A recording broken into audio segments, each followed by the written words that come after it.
کربلا کربلا کربلا کربلا کربلا کربلا بلا لیجیے غازی بلا لیجیے غازی بلا لیجیے غازی بلا لیجیے غازی بلا لیجیے غازی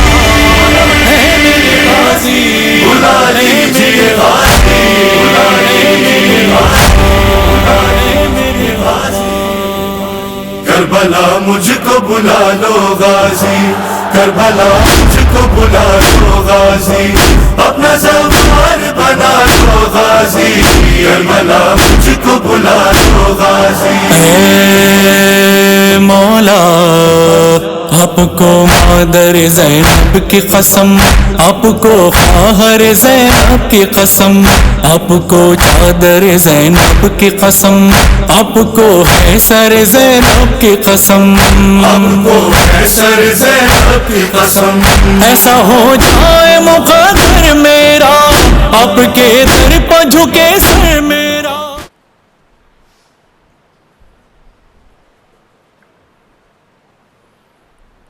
اعوذ باللہ من الشیطان اللعین الرجیم بسم اللہ الرحمن الرحیم الرحمن علم القرآن خلق الانسان علمہ البیان الشمس والقمر بحسبان والنجم والشجر یسجدان والسماء رفعها ووضع الميزان ألا تطغوا في الميزان وأقيم الوزن بالقسط ولا تخسروا الميزان والأرض وضعها للأنام فيها فاكهة والنخل ذات الأكمام والحب ذو العصف والريحان فبأي آلاء ربكما تكذبان خلق الإنسان من صلصال كالفخار وخلق الجان من مارج من نار فبأي آلاء ربكما تكذبان رب المشرقين ورب المغربين فبأي آلاء ربكما تكذبان مرج البحرين يلتقيان بينهما برزخ لا يبغيان فبأي آلاء ربكما تكذبان يخرج منهم اللؤلؤ والمرجان فبأي آلاء ربكما تكذبان وله الجوار المنشط في البحر كلام فبأي آلاء ربكما تكذبان صدق اللہ علیہ العظیم وصدق رسول الکریم مولانا امیر المومنین علیہ السلام. صلوات کی گزارش ہے حضرات.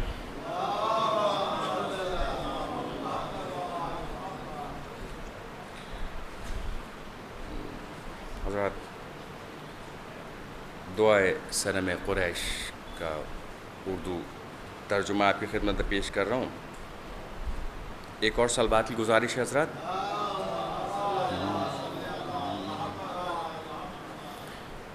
ابن عباس مسجد میں تھے رات کو سن کے مولا علی کی مناجات کو عرض کی میری جان آپ پر ہو فدا یا علی آپ نے کیا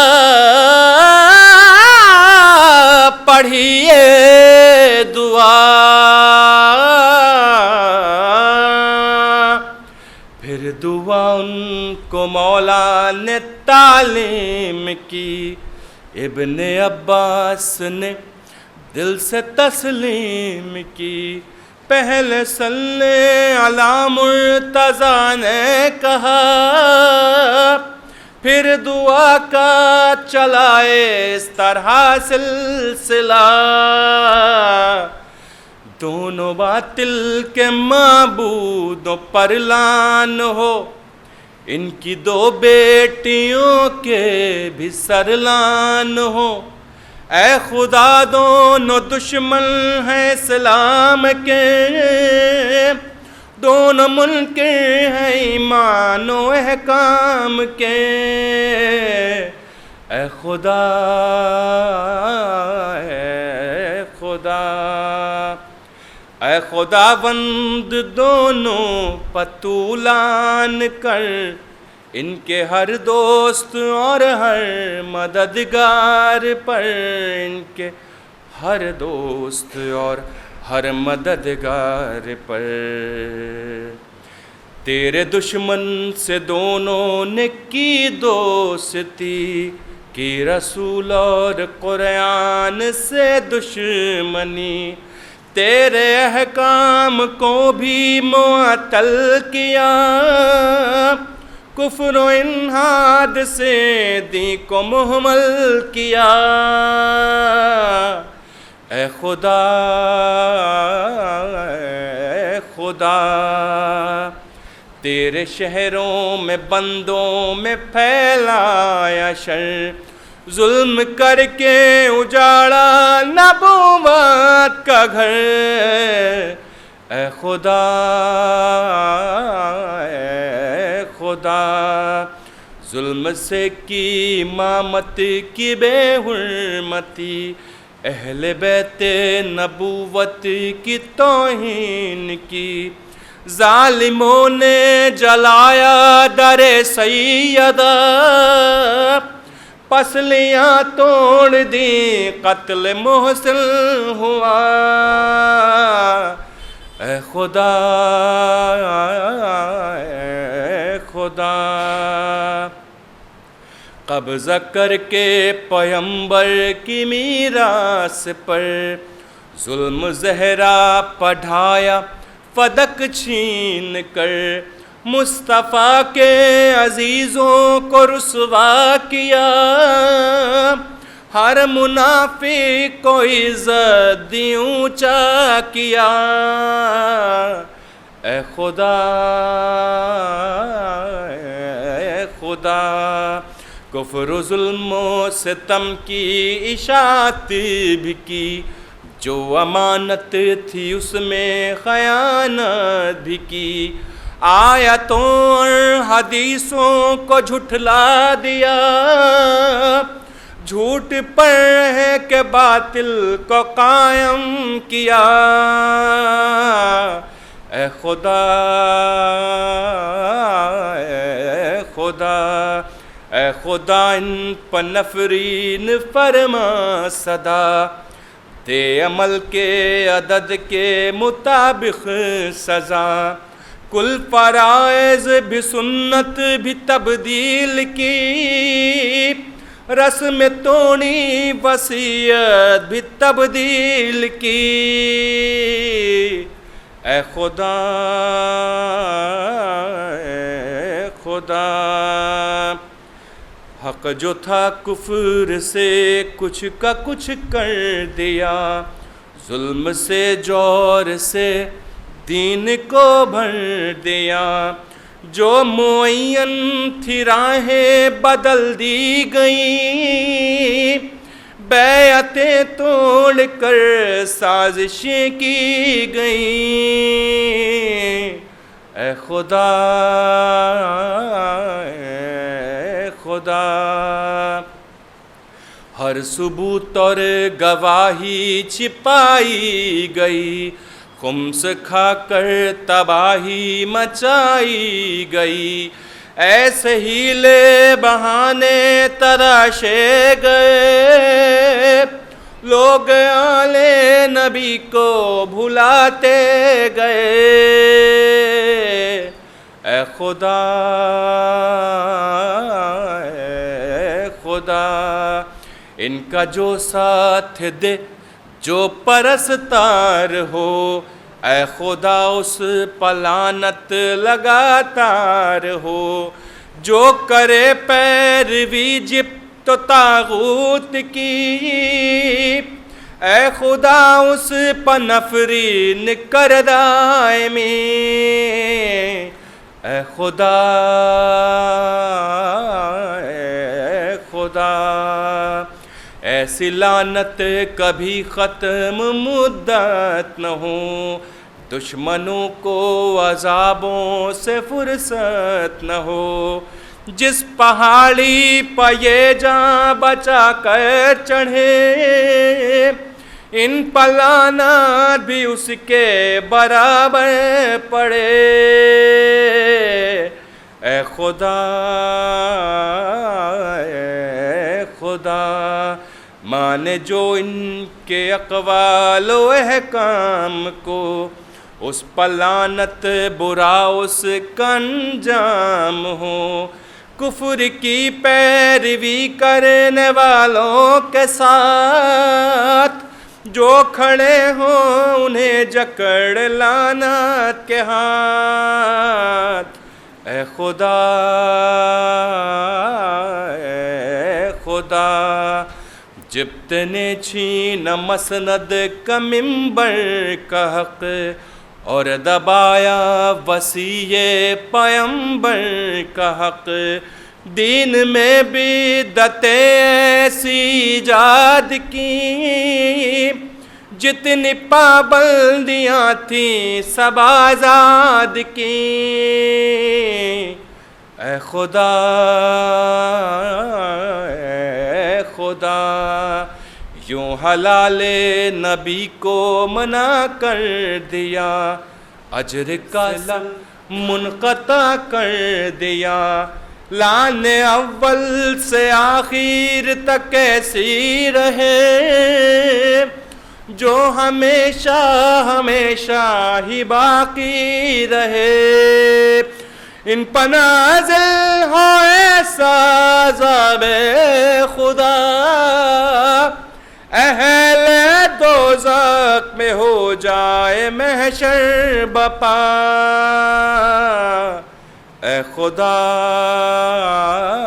اے خدا اے خداوند دونوں پتولان کر ان کے ہر دوست اور ہر مددگار پر ان کے ہر دوست اور ہر مددگار پر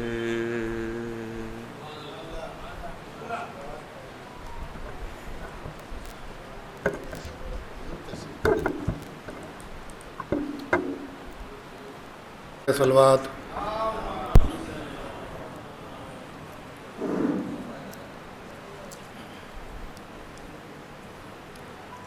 خواجہ معین الدین چشتی اجمیری کی ربائی پیش خدمت ہے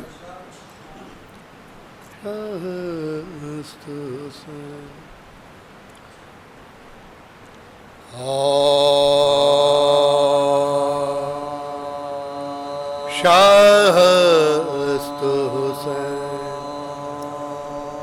بادشاہ است حسین شاہ است حسین بادشاہ است حسین دین است حسین دے پناہ است حسین دین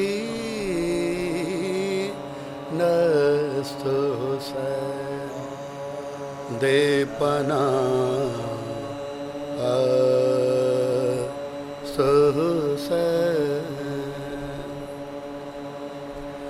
سردار داد دست در دست یزید سردار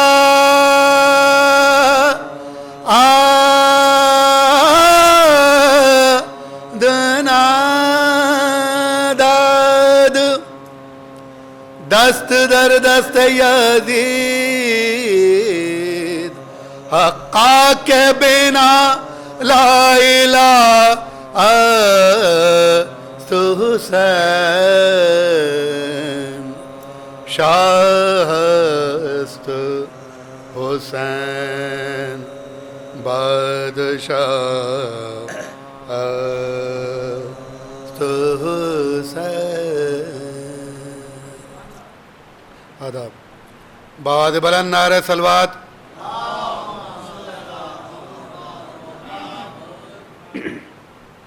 خورشید کا باب الحوائج باب المراد کے حوالے سے پیش خدمت ہے.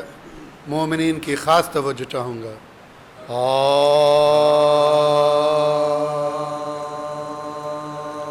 خورشید کو نور سحری سے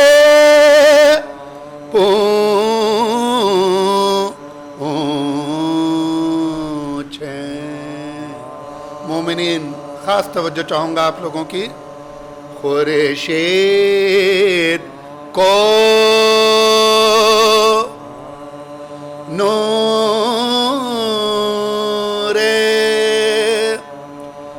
سحری سے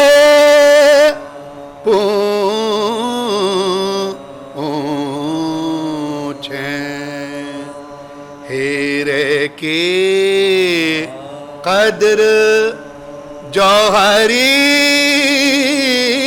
سے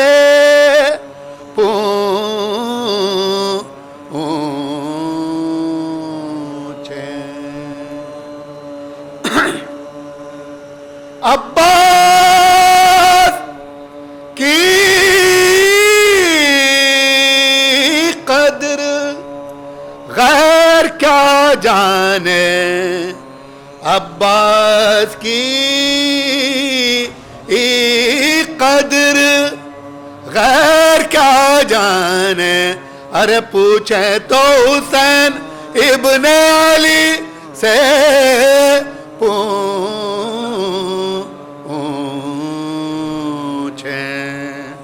خورشید کو بعد بلند نعرہ صلوات.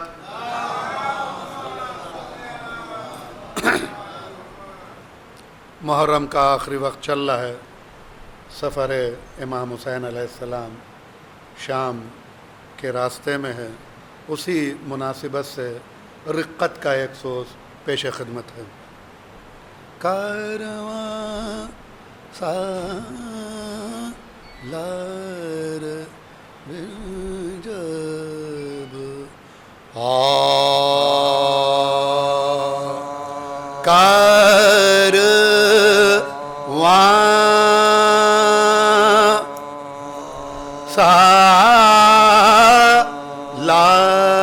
سالار جب کارواں کربلا خاک سے پہ ڈالتا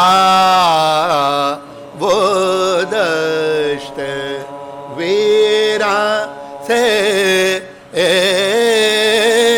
چلا رہا میں ان بے کسوں سے. تھا جو کوئی پوچھتا کس کے ناموس ہو تم, کس کے ہو صاحب عزا. کالے کپڑے وہ دکھا کے کہتے تھے با اشکو اس حسینی قافلے کا مر گیا ہے بادشاہ کارواں.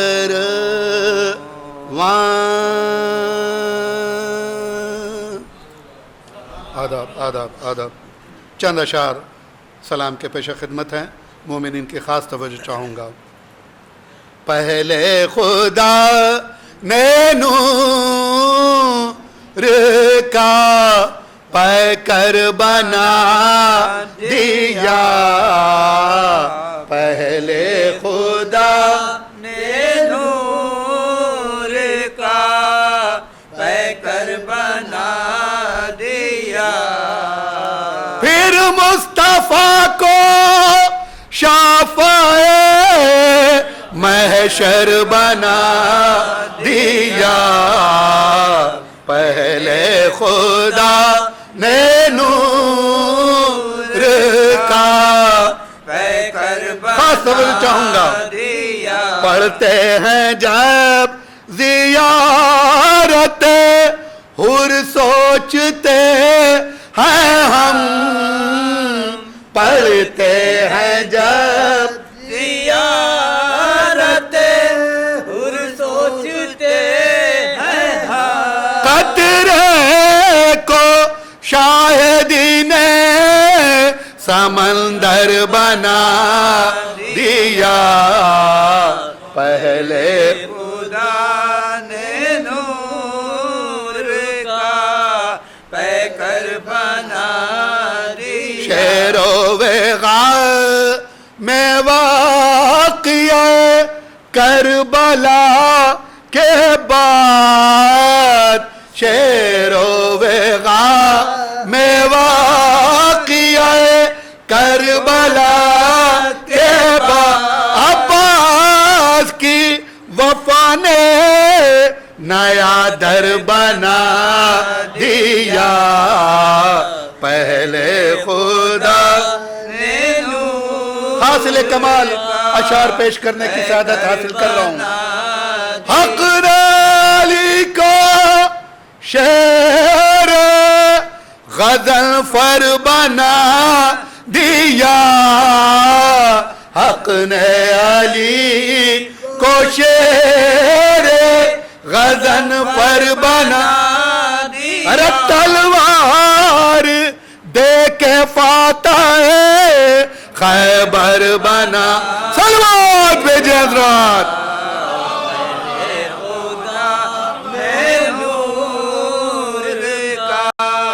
پیکر بنا دیا، اپنی جگہ سلا کے علی کو رسول نے، اپنی جگہ سلا کے علی کو رسول نے ایک رات کے لیے تو پیمبر بنا دیا، پہلے خدا نے نور کا پیکر بنا، اور لیلا یہ رو کہ کہتی تھی اکبر کی لاش پر، لیلا یہ رو کہ کہتی تھی اکبر کی لاش پر ماتم کدا اجل نے میرا گھر بنا دیا، پہلے خدا نے نور کا۔ فاتحہ۔ مولانا موصوف تشریف فرما بھی ہیں، شعراء کرام بھی ہیں، ان کا لحاظ رکھتے ہوئے 5 بند کی زحمت ہے۔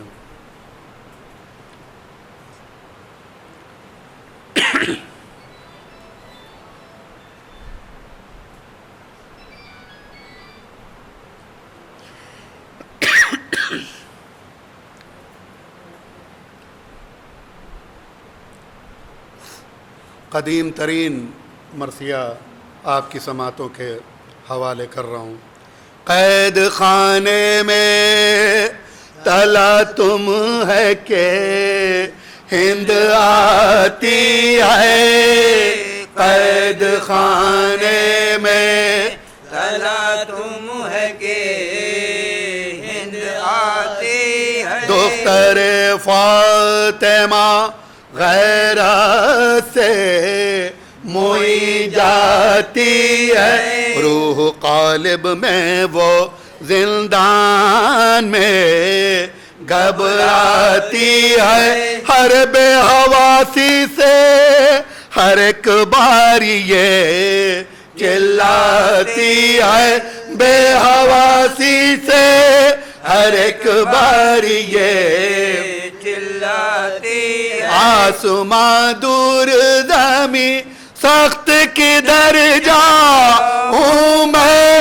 آسماں دور زمیں سخت کدھر جاؤں میں، بیویوں مل کے دعا مانگو کہ مر جاؤں میں، قید خانے میں تلا تم ہے کہ ہند آتی، در زندہ پہ قدم ہند نے رکھا ناگا، اور باہر سے نقیبوں نے کہا بسم اللہ، لونڈیاں آگے بڑھی کہتی ہوئی پیش نگاہ، پیچھے دامن لیے ہاتھوں میں خواص ہمراہ، پیچھے دامن لیے ہاتھوں میں خواص ہمراہ، سر پر رکھے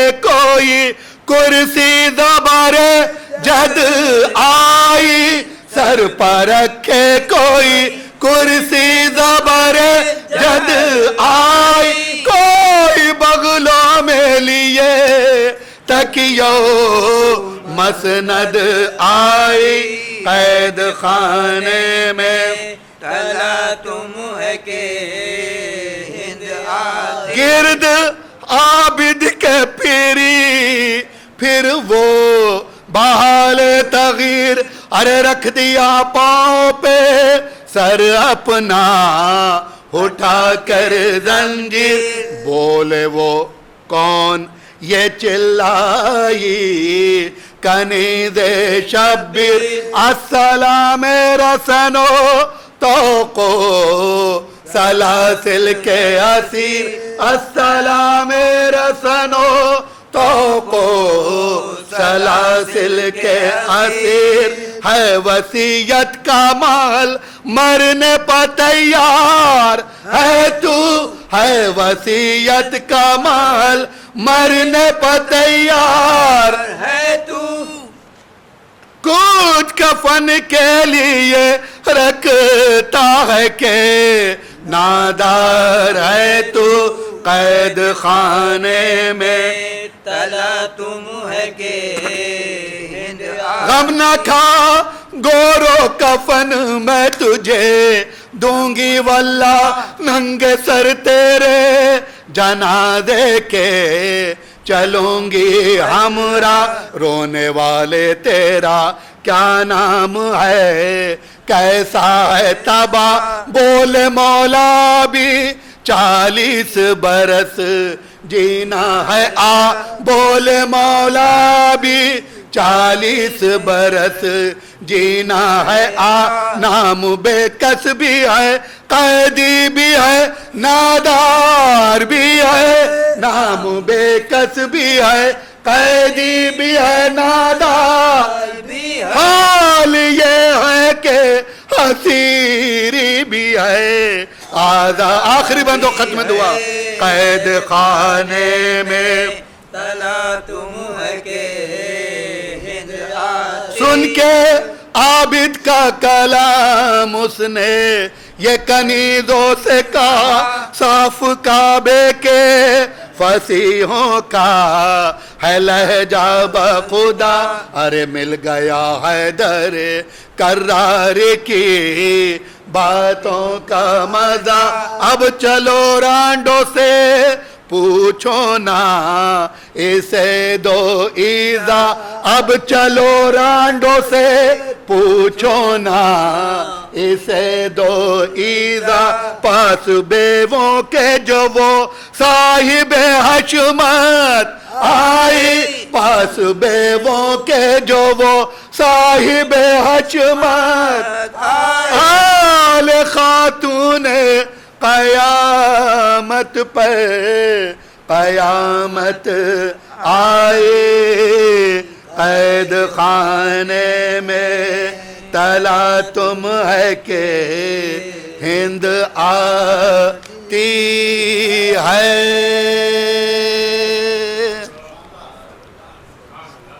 آداب. اور ایک مطلع دو شعر مولا عباس کے حوالے سے اور زحمت تمام. مطلع ایک سلوات بھیجے مل جل کے حضرات.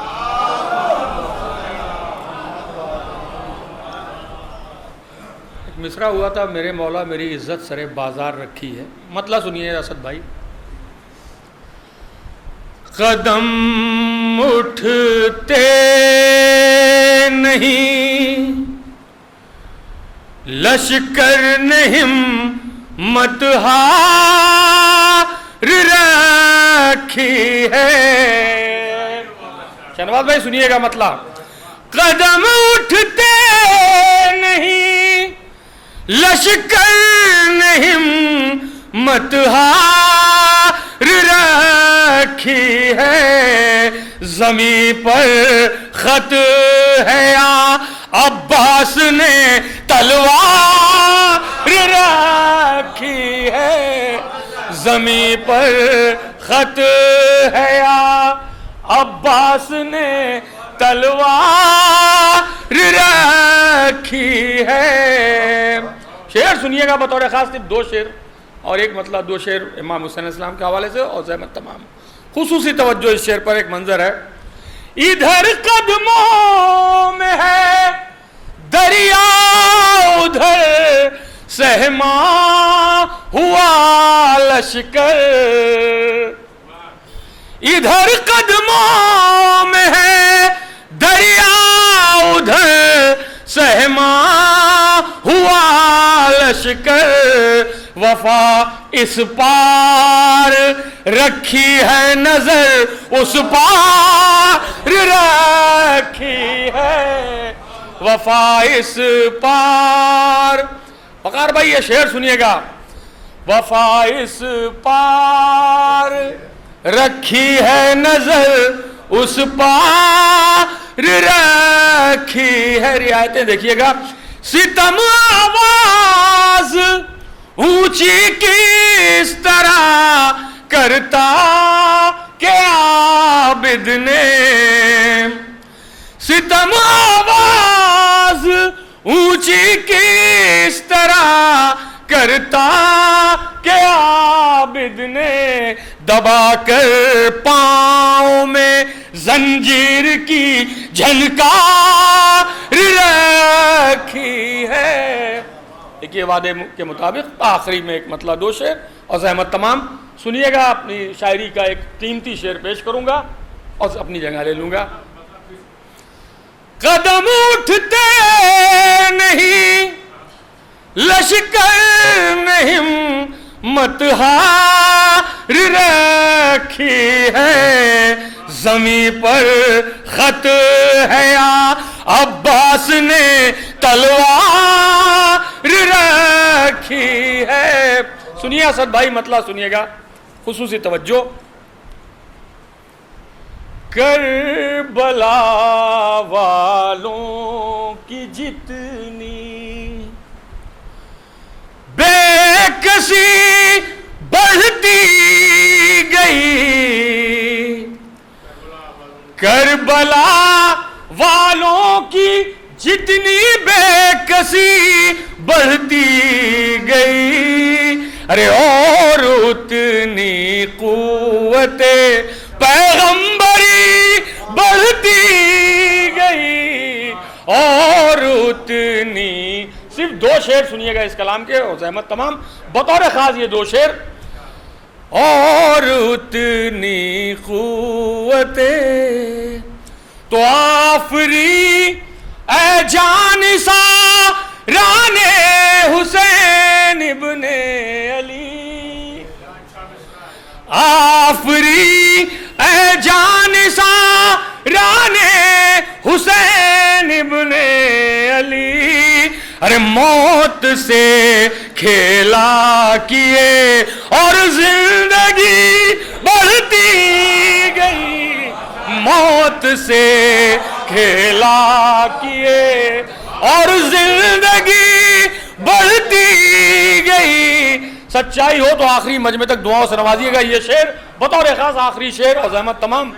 موت سے کھیلا کیے اور زندگی بڑھتی گئی.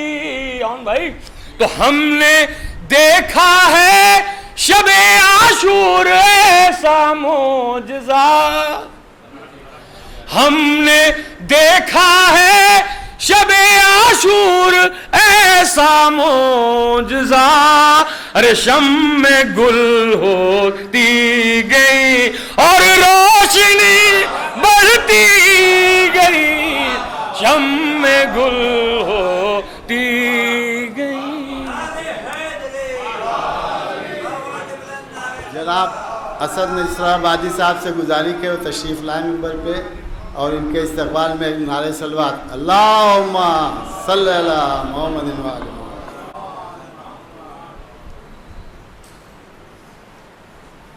میری گزارش ہے کہ جو بہت پیچھے لوگ ہیں یہاں کم سے کم 50 لوگ تو بیٹھ ہی سکتے ہیں.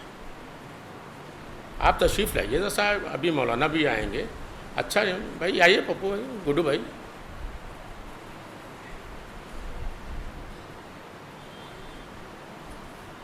آ جاؤ بیٹا, تم لوگ تو آ جاؤ آگے, آؤ کم سے کم. بھیا آپ لوگ بھی ادھر آئیے, فرش تک سامنے رہیے. ایک نعرے صلوات. نقوی صاحب بھائی اتنی دور نہیں, آپ ادھر آئیے. اچھا اچھا ٹھیک. ایک بہت سے بلند نعرے صلوات بھیج دیجیے.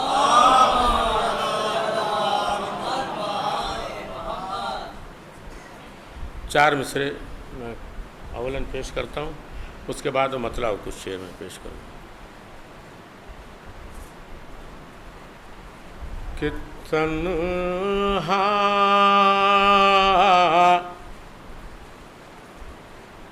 جسے سمجھتا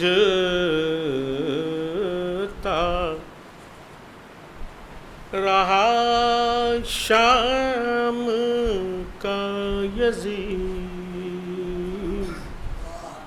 خاص طور سے اہل علم تشریف فرمائیں, بہت پڑھے لکھے لوگ موجود ہیں ماشاءاللہ, خدا سلامت رکھے. کہ تنہا جسے سمجھتا رہا شام کا یزید,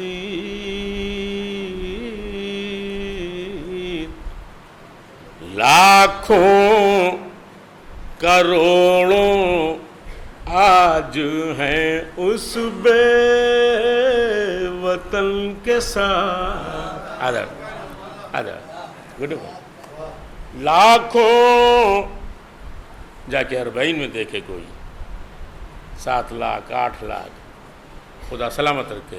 لاکھوں کروڑوں آج ہیں اس بے وطن کے ساتھ. بس 2 مصرے خاص طور سے. کہ اتنا میرے حسین نے بے خوف کر دیا, ارے زار پلٹ رہے تو اپنے کفن کے ساتھ. عدد اتنا میرے حسین ہے بے خوف کر دیا, اور زار پلٹ رہے تو اپنے کفن کے ساتھ. خدا سلامت رکھے. ایک بہت بلند نعرہ صلوات بھیج دیجیے.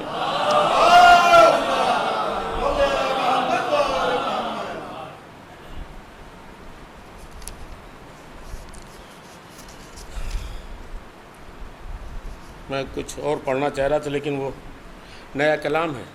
کل میں نے کانپور میں وہ ڈپٹی پولیس کمشنر صاحب ہیں قاسم عبدی صاحب IPS, ان کے یہاں پڑھا تو وہی اتفاق سے وہی ڈائری نکل آئی. ایک نعرہ صلوات بھیج دیے اطاعت بھائی.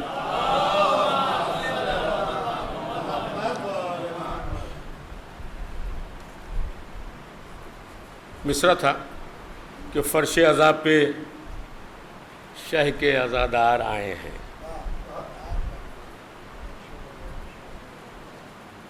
مطلب پیش خدمت ہے. مرزا صاحب دیکھیے گا تضمین میں مطلب کہ خلد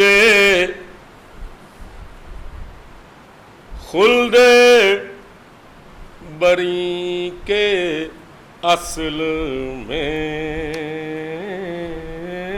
ایک نعرہ صلوات بھیج دیجیے.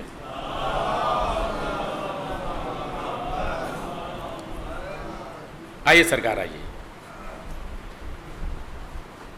میں چاہ رہا تھا کہ غازی پور کے بعد آج براہ راست پھر آپ کے سامنے پڑھنا, مجھے مولا سلامت رکھے. ایک نعرہ صلوات بھیج دیجیے. مطلب پیش کرتا کہ خلد بری کے اصل میں حقدار آئے ہیں. فرش عذاب پا جتنے عزادار آئے ہیں. اطاعت بھائی. فرش عذاب پا جتنے عزادار آئے ہیں. سرکار یہ شعر خاص طور سے کہ دیکھو تو جا کے کربو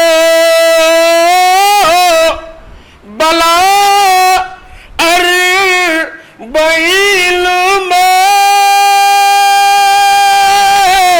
اور ہر ملک سے حسین کے زوار.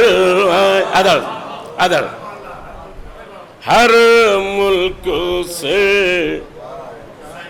سرکار حسین کے زوار آئے ہیں. یہ شعر بھی خاص طور سے مولا عباس کے چاہنے والے ہیں. خدا اپنے مولا کے پرچم کے سائے میں آپ سلامت رہیے. آئندہ سال فرش عزا پہ سب کو بیٹھنا نصیب ہو. شعر سنیے صاحب کہ کچھ اس طرح سے, اطاعت بھائی خاص طور سے, کہ کچھ اس طرح سے آئے ہیں عباس جنگ میں. ایک منظر پیش کرنے کی کوشش کی ہے, شاید کسی قابل ہو. کچھ اس طرح سے آئے ہیں عباس جنگ میں اور لگتا ہے جیسا حیدر کرار. ادر سرکار لگتا ہے. ارے مولا علی کا نام آ گیا, ایک نعرہ ضروری ہے بھائی.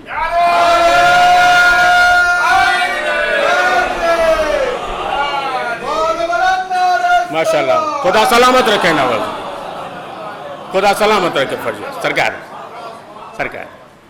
لگتا ہے جیسے حیدر کرار آئے ہیں. صفین میں اعتاد ہے فوجوں کو کہنا پڑا کہ یہ علی ہیں.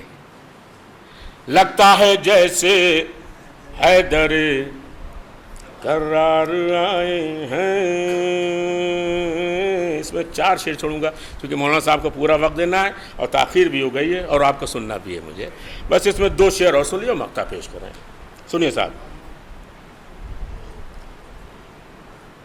کہ ماتھے پلے کے سجدے معبود کا نشان. دیکھیے جو عزادار ہے وہ نمازی بھی ہے. ماتھے پلے کے سجدے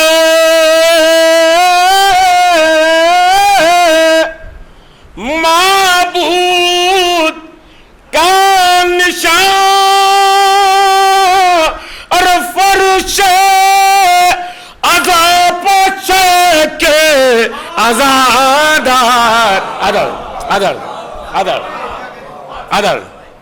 فرش عذاب شہ کے عزادار آئے ہیں.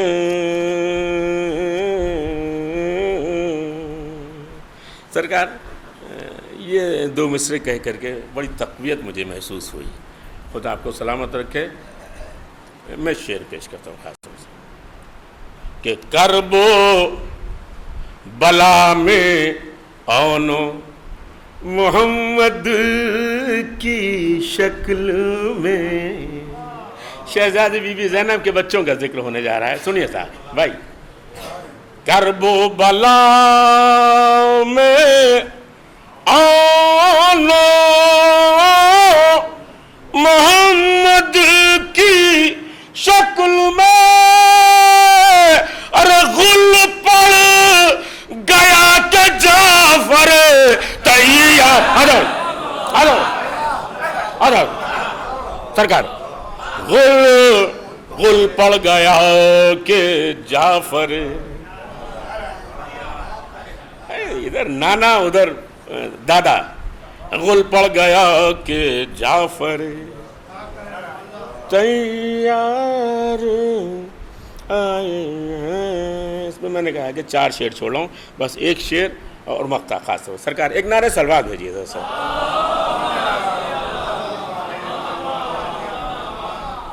کہ بھڑکاؤ آگ. اور بھائی سنیے گا خاص طور سے کہ بھڑکاؤ آگ اور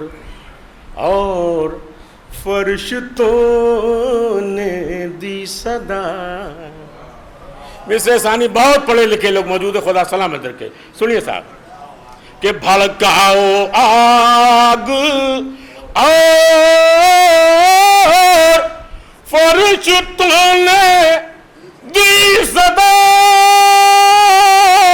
اور دوزخ میں فاطمہ کے گنہگار. ادھر سرکار ادھر میں پیش کر رہا ہوں. بھڑکاؤ آگ اور فرشتوں نے دی صدا. اور دوزخ میں فاطمہ کے گنہگار آئے ہیں. سرکار دوزخ میں فاطمہ کے گنہگار آئے ہیں. مقصد اور خاص طور سے خدا سلامت رکھے. دیکھیے گا شاید کسی قابل ہو کہ کر کے وضو اسد جو کہا یا علی مدد. کبھی کبھی میرے ساتھ بھی ہوتا ہے, جب میں وضو کر لیتا ہوں تو اور اچھے شعر ہو جاتے ہیں. آئیے میں بتا رہا ہوں کہ کر کے وضو اسد جو کہا یا علی مدد. اور تب جا کے میرے ذہن میں اشعار. ادھر ماشاء اللہ یا محبت ہے. خدا سلامت رکھے ناوزوں کو. تب سرکار تب جا کے میرے ذہن میں اشعار آئے ہیں، ارے لگتا تھا جیسے حیدر کرار آئے ہیں۔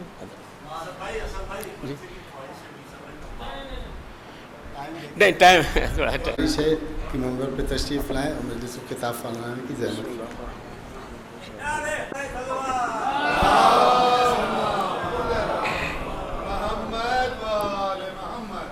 فاتحہ۔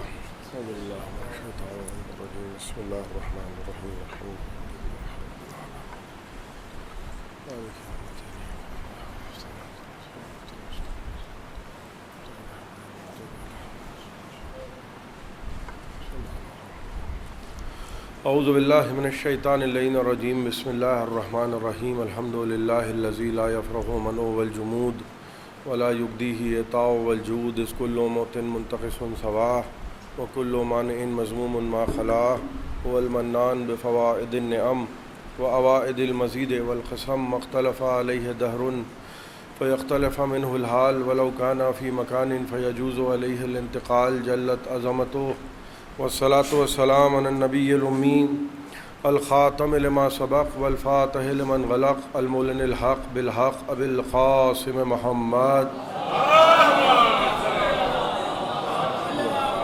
الصلاة والسلام علی اہل بیتہ الطیبین الطاہرین المعصومین المظلومین الذین اذهب اللہ عنہم الرجس وطہرہم تطہیرا، صلوات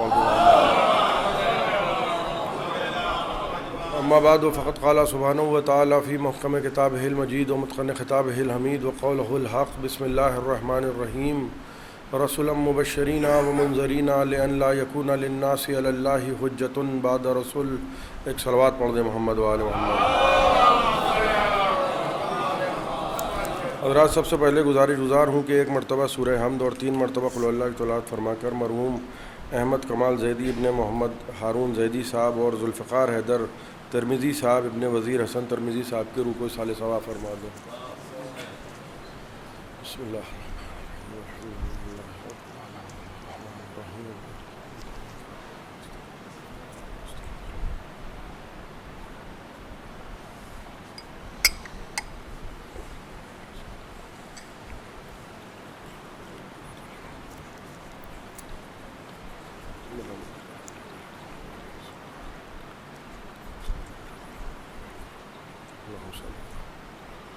ایک صلوات پڑھ دیں محمد وعلی محمد۔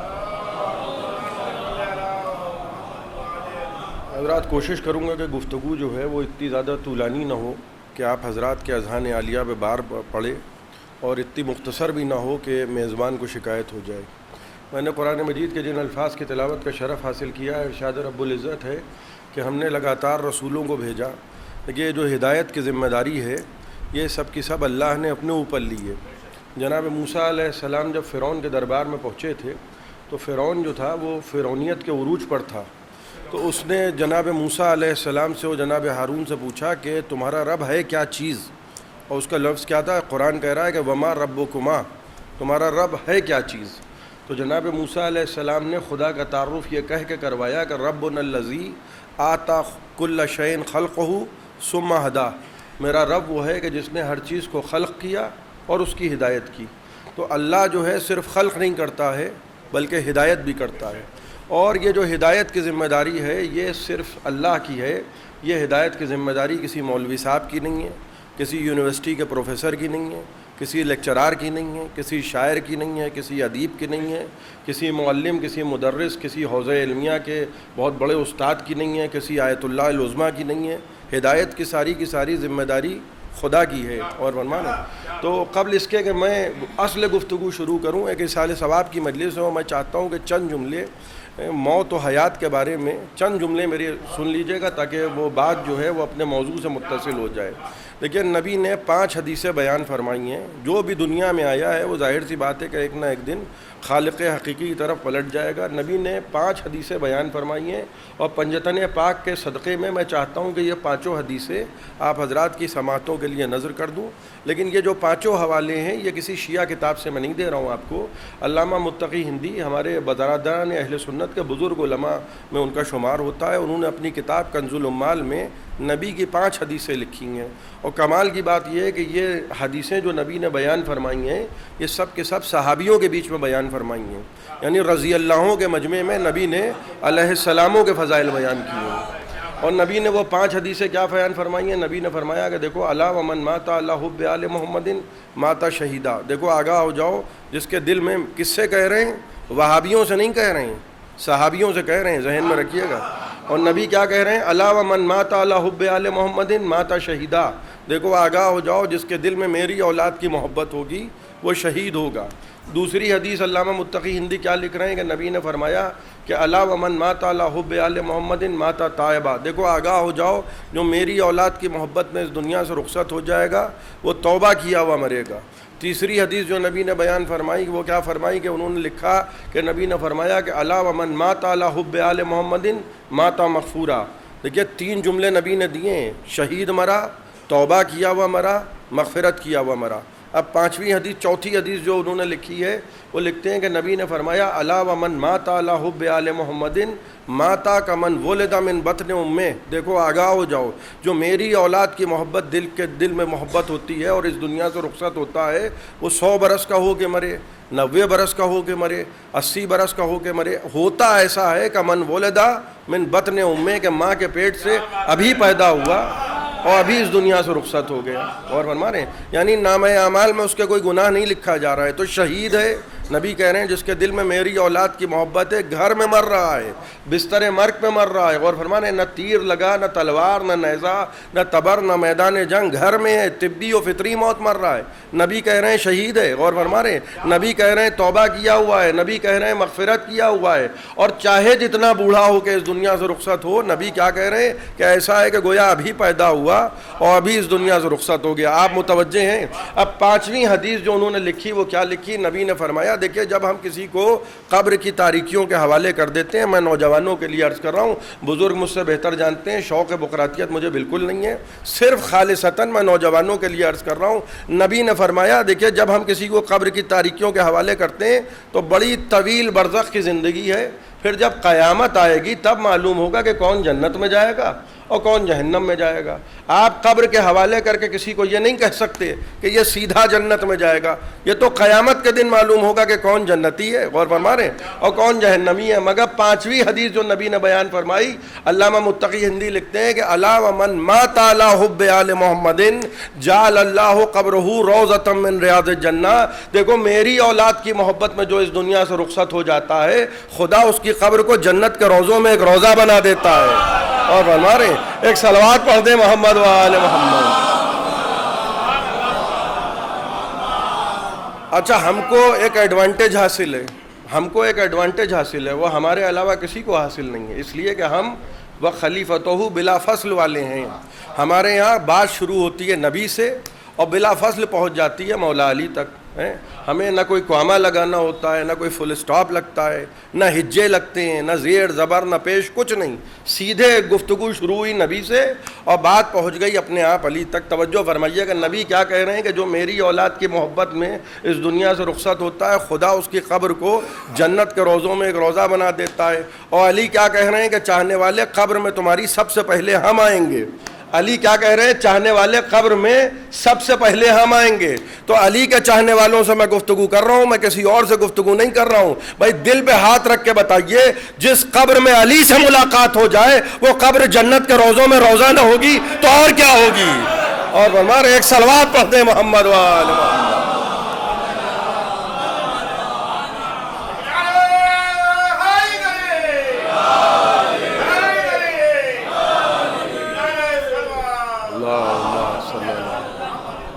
بس میں اتنی سی آپ کی توجہ چاہتا تھا, یہاں تک کہ میں نے اذان دے دی, اب میں باقاعدہ گفتگو شروع کر رہا ہوں، لیکن ایک بات ضرور کہوں گا کہ میں نے دیکھیے جھوٹے دعویٰ کرنے والے بہت ہوتے ہیں. قرآن خود کہہ رہا ہے کہ بعض لوگ ایسے تھے کہ یکتبون الکتاب بایدیہم، کہ اپنے ہاتھوں سے لکھتے تھے اور صبح اٹھ کے کہتے تھے کہ یہ اللہ کی طرف سے نازل ہوا ہے. بہت سے لوگ ایسے تھے کہ نبی سے ملنے آئے اور اس کے بعد جب اپنے وطن واپس گئے تو کہنے لگے وہ وہاں نبی ہیں، ہم یہاں نبی ہیں.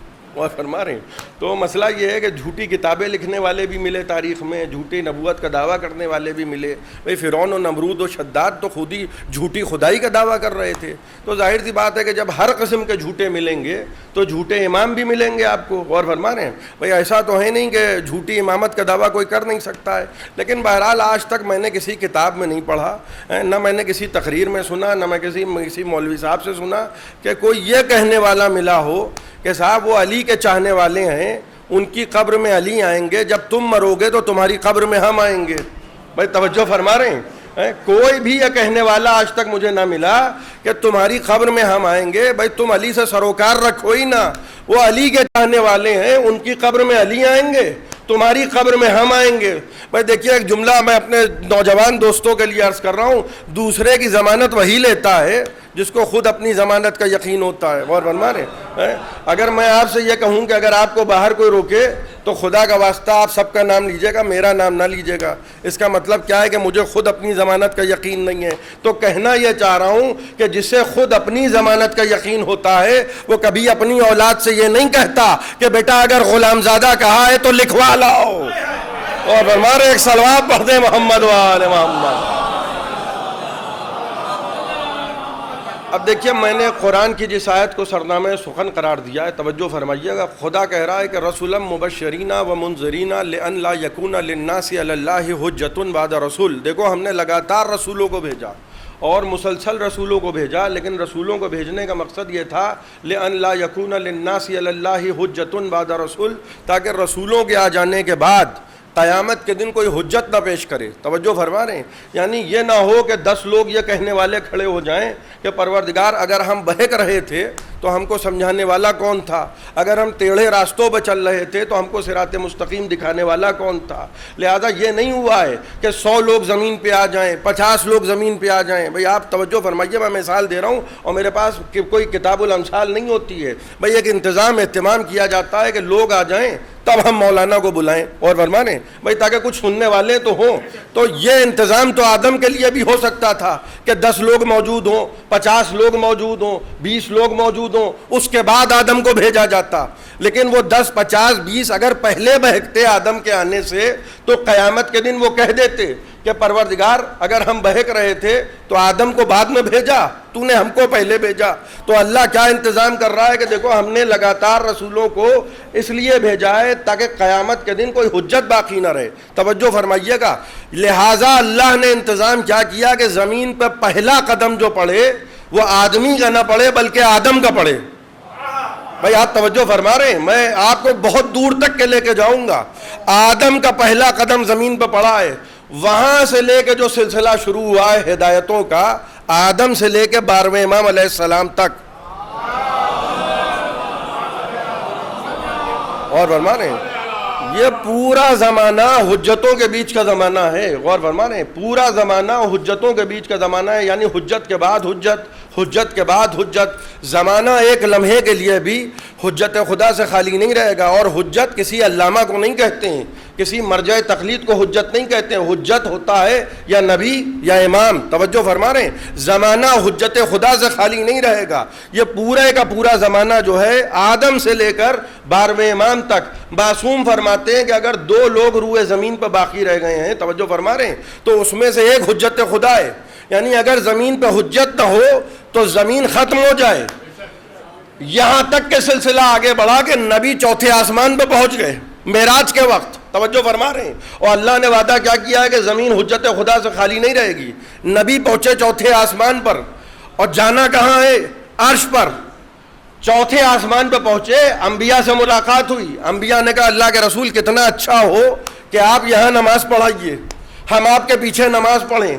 اب نبی نماز پڑھانے کھڑے ہو گئے اور دیگر انبیاء پیچھے نبی کے کھڑے ہو کے نماز پڑھ رہے ہیں. ادھر نماز مکمل ہوئی، جناب ابراہیم آگے بڑھے اور کہنے لگے اللہ کے رسول اللہ نے وعدہ کیا تھا کہ زمین حجت خدا سے خالی نہیں رہے گی. توجہ فرما رہے ہیں. اور اس وقت آپ ہیں چوتھے آسمان پر.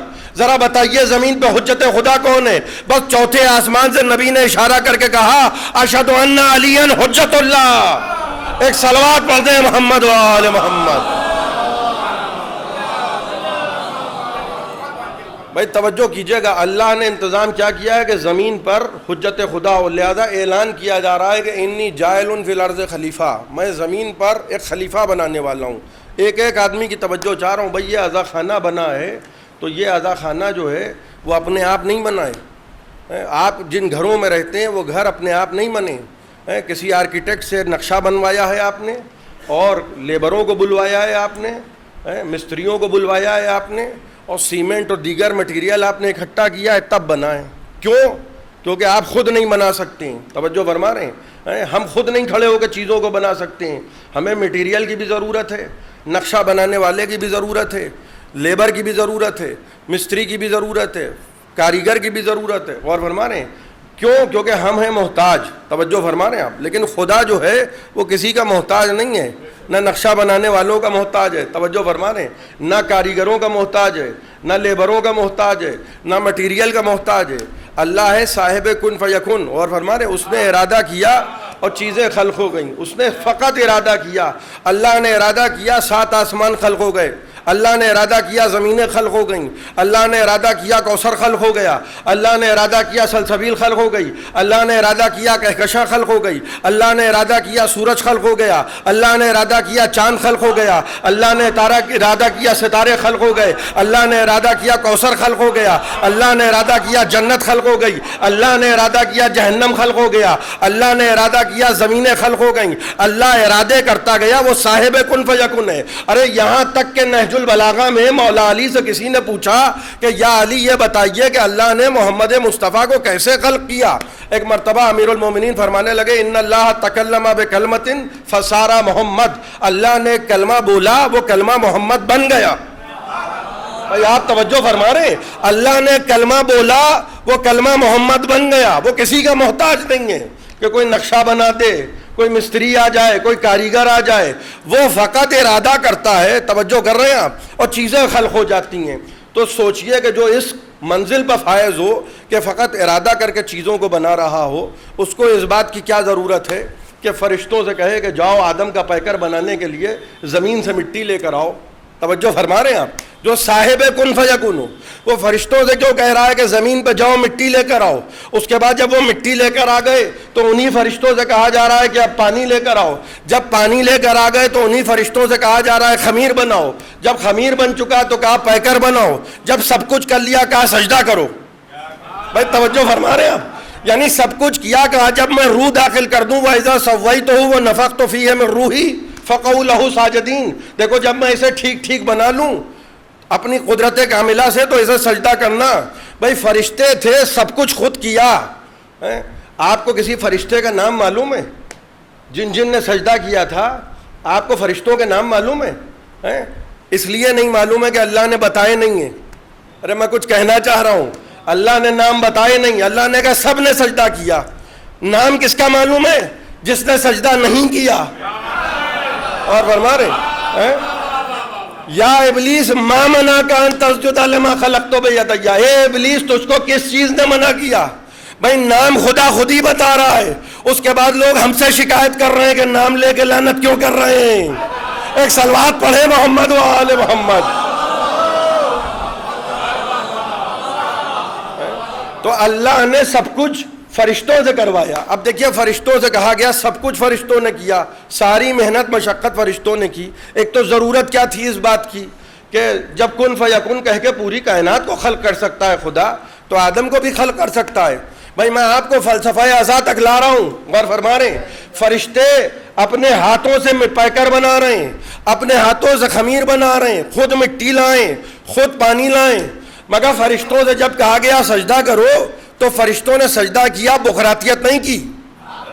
غور فرما رہے آپ. بغراتیت کرنے والا کون تھا؟ ابلیس. کہنے لگا پروردگار تو نے مجھے آگ سے پیدا کیا ہے, اسے مٹی سے پیدا کیا ہے, میں سجدہ نہیں کروں گا. فرشتوں نے کیا سوچا کہ بھائی ٹھیک ہے لائے ہمیں. توجہ کیجئے گا. سامان ہم لائے, مٹی ہم لائے, پانی ہم لائے, خمیر ہم نے بنایا, پیکر ہم نے بنایا, مگر نسبت ہے خدا کی طرف. غور فرما رہے ہیں آپ, فرشتے کیا سوچ رہے ہیں کہ بھائی ٹھیک ہے لائے ہمیں, بنایا ہم نے, مگر نسبت خدا کی طرف ہے. اب ہم سے نہ کہیے گا بھائی یہ کون سی بات ہے, لکڑی خود لائے, کاغذ خود لائے, پٹکا خود لائے, علم خود سجایا. فرشتے دیکھ رہے تھے پیکر ہم نے بنایا, نسبت خدا کی طرف ہے. ہم دیکھ رہے ہیں علم ہم نے سجایا, نسبت عباس کی طرف ہے. اور فرما رہے ایک صلوات پڑھ دیں محمد وآل محمد.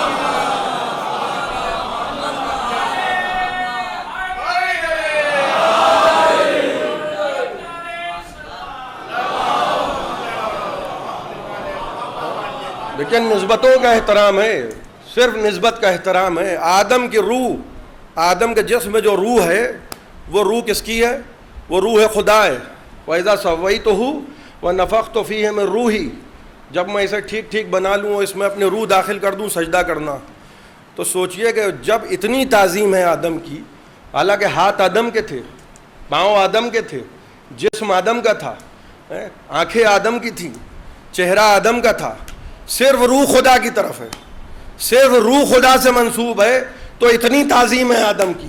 سوچئے جس کی آنکھیں عین اللہ ہو, کان اذن اللہ ہو, چہرہ وجہ اللہ ہو. ایک صلوات پڑھ دیں محمد و آل محمد. تو اللہ نے ارادہ کیا کیا ہے کہ انی جائل فی الارض خلیفہ, میں زمین پہ خلیفہ بنانے والا ہوں. دیکھیے یہ صفت جائل جو ہے اس کو ذہن میں رکھیے گا. انی جائل, یہ صفت جائل خدا کا خاصہ ہے, ہر ایک کے لیے یہ لفظ استعمال نہیں ہو سکتا ہے. ابھی میں اس کی اور وضاحت کروں گا. اب اللہ نے آدم کو زمین ہی کے لیے بنایا تھا, آدم کبھی جنت کے لیے نہیں بنے تھے. وہ اور بات ہے کہ کچھ وقت تک رہے جنت میں. میں اب مثال دے دوں نوجوانوں کے لیے, بھائی مثالیں میرے بہت کام آتی ہیں. اور فرما رہے ہیں, مجھے پتہ چلا 10 دن کے لیے کسی نے مجلس پڑھنے کے لیے بلایا, اور 11ویں دن جو ہے وہ ٹرین سے یا فلائٹ سے واپسی تھی. میں نے کیا کیا کہ صاحب بیگ کھولا, سوٹ کیس, اور جتنا سامان جہاں میں رکا تھا سب بھر لیا. اور جب جانے لگا تو صاحب خانہ کہنے لگے کہ ارے مولانا یہ کیا غضب کر رہے ہیں, حالانکہ میں ایسا ہوں نہیں. یہ تو میں مثال دے رہا ہوں تاکہ نوجوانوں تک بات واضح ہو جائے. اور فرمانے مسئلہ یہ ہے کہ میں نے سب بھر لیا. اب وہ کہنے لگے مولانا یہ آپ کیا کر رہے ہیں؟ میں نے کہا ارے صاحب میں اتنے دن سے استعمال کر رہا تھا تو سمجھ لیا میرا ہی ہوا. کہیں گے نہیں آپ کا کیوں ہوا, آپ یہاں ساکن تھے, آپ یہاں کے مالک تھوڑی تھے. اور فرمانے ساکن ہونا اور ہوتا ہے اور مالک ہونا اور ہوتا ہے. بھائی 10 دن آپ کے چیزیں آپ کے تصرف میں رہیں, اب جو آئے گا اب اس کے چیزیں تصرف میں رہیں گی. پہلے آپ ساکن تھے, اب وہ ساکن ہوگا. اور فرما رہے ہیں اچھا میں نے کہا میں نہیں لے جا سکتا, آپ لے جا سکتے ہیں. کہیں گے صاحب میں ہی تو یہاں کا مالک ہوں. تو پتہ چلا مالکوں کا اختیار اور ہوتا ہے, کہنا یہ چاہتا ہوں, اور ساکنوں کا اختیار اور ہوتا ہے. دیکھیے آدم کو اللہ نے زمین کے لیے خلیفہ بنایا تھا, جنت کے لیے نہیں بنایا تھا. وہ اور بات ہے کہ کچھ عرصے تک آدم علیہ السلام جنت میں رہے, مگر جب نکالے گئے تو وہی مثال ذہن میں رکھیے گا. جب جا رہے ہیں کہا آدم یہ لباس جنت کا یہیں چھوڑ دو.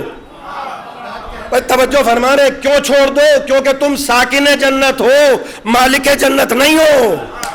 تو جو جنت کا ساکن ہے اس کے لیے اصول یہ ہے کہ جب تک جنت میں رہے چیزوں کو استعمال کرے, لیکن جب جنت سے باہر جائے تو جنت کی چیزیں جمع کر کے جائے. غور فرما رہے وہ بیگ میں لے کے نہ جائے بلکہ چیزیں جمع کر کے جائے. اور جو مالک ہو وہ جہاں چاہے رہے. اور فرما رہے اس کے اختیار میں چیزیں جہاں چاہے لے جائے. بھائی یہی وجہ ہے کہ فاطمہ زہرا کا گھر زمین پہ تھا. اور فرما رہے فاطمہ زہرا کا گھر زمین پہ تھا, اور جناب فاطمہ کی زبان سے نکلا کہ بچوں تمہارے لباس درزی کے پاس ہیں. تو کیونکہ جنتی بچے تھے لہذا داروغہ جنت کو جنت لباس لے کے آنا پڑا. یہ جملہ مجھے کہنے کی اجازت دیجئے کہ لوگوں کے بنائے ہوئے صدیق اور ہوتے ہیں اور اللہ کی بنائی ہوئی صدیقہ اور ہوتی ہے. ایک صلوات پڑھ دیں محمد و آل محمد.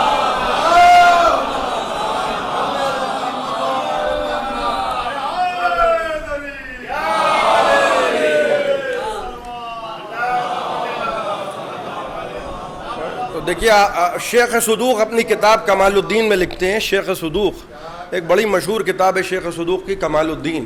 اس میں وہ لکھتے ہیں کہ 700 ملکوتی برس گزر گئے. بھائی دیکھیے میں سنی سنائی باتوں پہ ایمان نہیں رکھتا ہوں. میں کتاب میں نے خود نجف اشرف میں خریدی اور میرے پاس کتاب موجود ہے, کوئی دیکھنا چاہے تو مقدمے سے لے کے آخری صفحے تک کے ہے میرے پاس. اور فرمانے شیخ صدوق لکھتے ہیں کہ 700 ملکوتی برس گزر گئے, آدم کا پیکر بنوا کے فرشتوں سے اور رکھوا دیا, اعلان نہیں کیا. 700 ملکوتی برس گزر گئے کیونکہ خدا یہ چاہتا تھا کہ خلیفۃ اللہ کا تصور ملائکہ کے ذہنوں میں محفوظ ہو جائے, اچانک اعلان نہ ہو.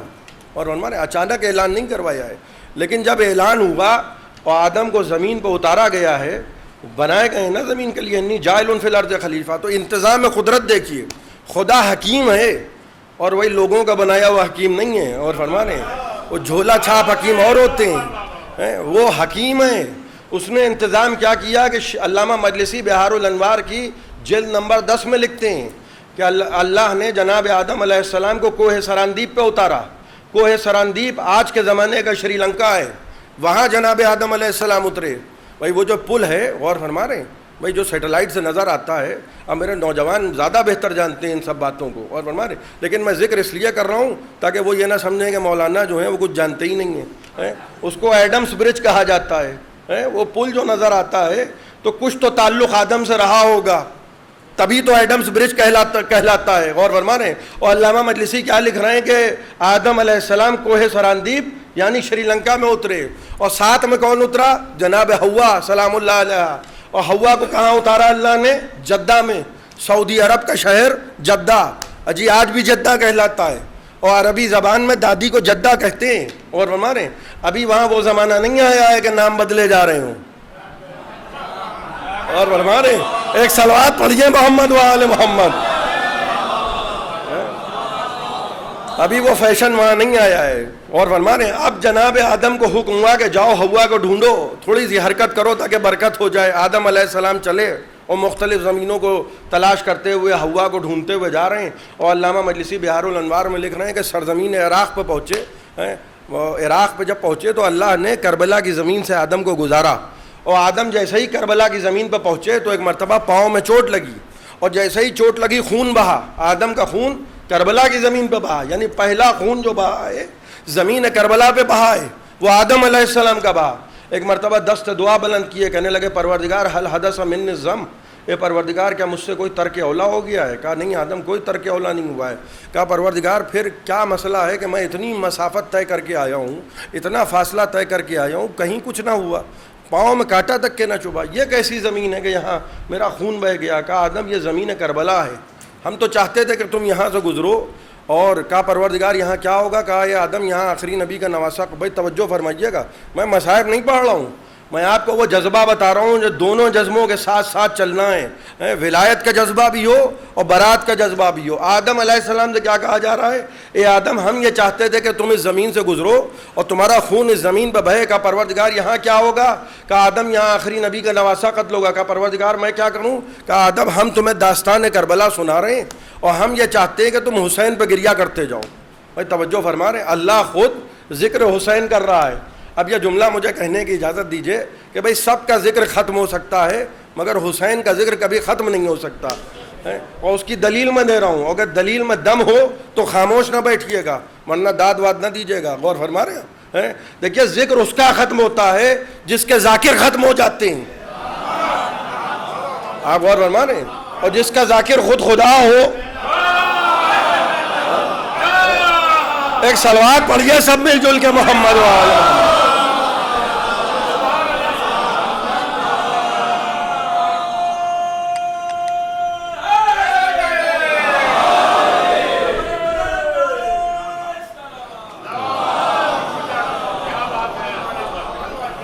جس کا ذاکر خود خدا ہو. اللہ داستان کربلا سنا رہا ہے. بہار الانوار میں جلد نمبر 10 میں علامہ مجلسی لکھ رہے ہیں کہ اللہ داستان کربلا کتنا اچھا مقدر ہے ہمارا اور آپ کا. اپنی ماؤں کے حق میں جا کے دعا کیجیے گا. اور فرما رہے ہیں وہ جو چاند دیکھ کے مہینوں کا پتہ لگاتے ہیں وہ اور ہوتے ہیں, اور جو شکلیں دیکھ کے ڈی این او کا پتہ لگاتے ہیں وہ اور ہوتے ہیں. مولا نے کہا ہمارا ذکر کرو. اچھا بہت سے لوگ کہتے ہیں کہ صاحب آپ تو خوش کرنے کے لیے پڑھتے ہیں. یہ الزام صحیح ہے. خوش کرنے کے لیے مجمع کو خوش کرنے کے لیے مجلس پڑھتے ہیں, تو یہ الزام تو ہمیں بہت دل و جان سے قبول ہے. مومنوں کو خوش کرنے کے لیے پڑھتے ہیں، منافقوں کو خوش کرنے کے لیے تھوڑی پڑھتے ہیں۔ اور فرما رہے ہیں، اور میں نے آج تک کسی روایت میں نہیں سنا کہ مومنوں کو خوش کرنا حرام ہے یا گناہ ہے، اور فرما رہے ہیں یہ تو کار ثواب ہے۔ تو مسئلہ یہ ہے کہ فضائل جو ہے ہم ایسوں کے سناتے ہیں کہ واہ ہوتی ہے، آہ نہیں ہوتی۔ اور ہمارے خدا نخواستہ ہم ایسوں کے فضائل لے کے بیٹھ جائیں کہ جہاں آہ ہو اور واہ نہ ہو۔ اور فرما رہے ہیں تو مسئلہ کیا ہے کہ جناب آدم علیہ السلام واقع کربلا سن رہے ہیں اور اللہ داستان کربلا سنا رہا ہے، توجہ کیجئے گا، اور آدم علیہ السلام رو رہے ہیں حسین پر۔ بھائی کمال کی بات یہ ہے کہ وہ جو مولوی ہے جو کہہ رہا ہے کہ رونا حرام ہے، وہ بھی جب پیدا ہوا تھا تو رو رہا تھا۔ بھائی اس لیے کہ اللہ نے انسان کی فطرت میں رکھا ہے رونا، اور خدا نخواستہ اگر کوئی ایسا کیس ہو کہ سوچئے، تصور کیجئے کہ کوئی بچہ کسی کے گھر میں پیدا ہو اور مسکرانے لگے اور ہنسنے لگے تو بھی لوگ رونے لگیں گے، اور فرما رہے ہیں کہ معاملہ جو ہے گڑبڑ ہو گیا ہے۔ تو اللہ نے فطرت انسانی میں کیا رکھا ہے؟ گریا۔ اب وہ اور بات ہے کہ بعد میں کسی بہت بڑے مدرسے میں داخل ہو گئے اور بہت بڑے مولوی بن گئے اور کہنے لگے کہ رونا حرام ہے، مگر مولوی صاحب آپ بھی جب پیدا ہوئے تھے تو رو رہے تھے۔ یہاں تک کہ ماتھر لکھنوی بھی کہہ رہے ہیں، بھائی اب اس سے زیادہ میں کس کا شعر آپ کو سنا دوں، شعراء یہاں بیٹھے ہوئے ہیں۔ ماتھر لکھنوی کہتے ہیں کہ رونا بھی جو بدعت ہے تو ایسا کر دے، رونا بھی جو بدعت ہے تو ایسا کر دے، بچہ کوئی ہنستا ہوا پیدا کر دے۔ ایک صلوات پڑھے محمد و آل محمد۔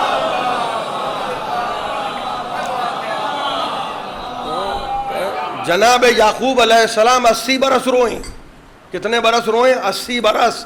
اب ضمناً بات آئی گئی ہے تو عرض کر رہا ہوں، علماء اہل سنت میں ایک بڑے مشہور مفسر ہیں جن کا نام ہے زمخشری۔ زمخشری کا بہت بڑا نام ہے، اور زمخشری لکھتے ہیں کہ ما جفت عیناہ 80 عام، 80 برس تک جناب یعقوب کی آنکھیں ایک لمحے کے لیے سوکھی نہیں ہیں، لگاتار روئیں جناب یعقوب علیہ السلام۔ غور فرمانے، لگاتار روئیں، اور معلوم تھا کہ یوسف زندہ ہیں۔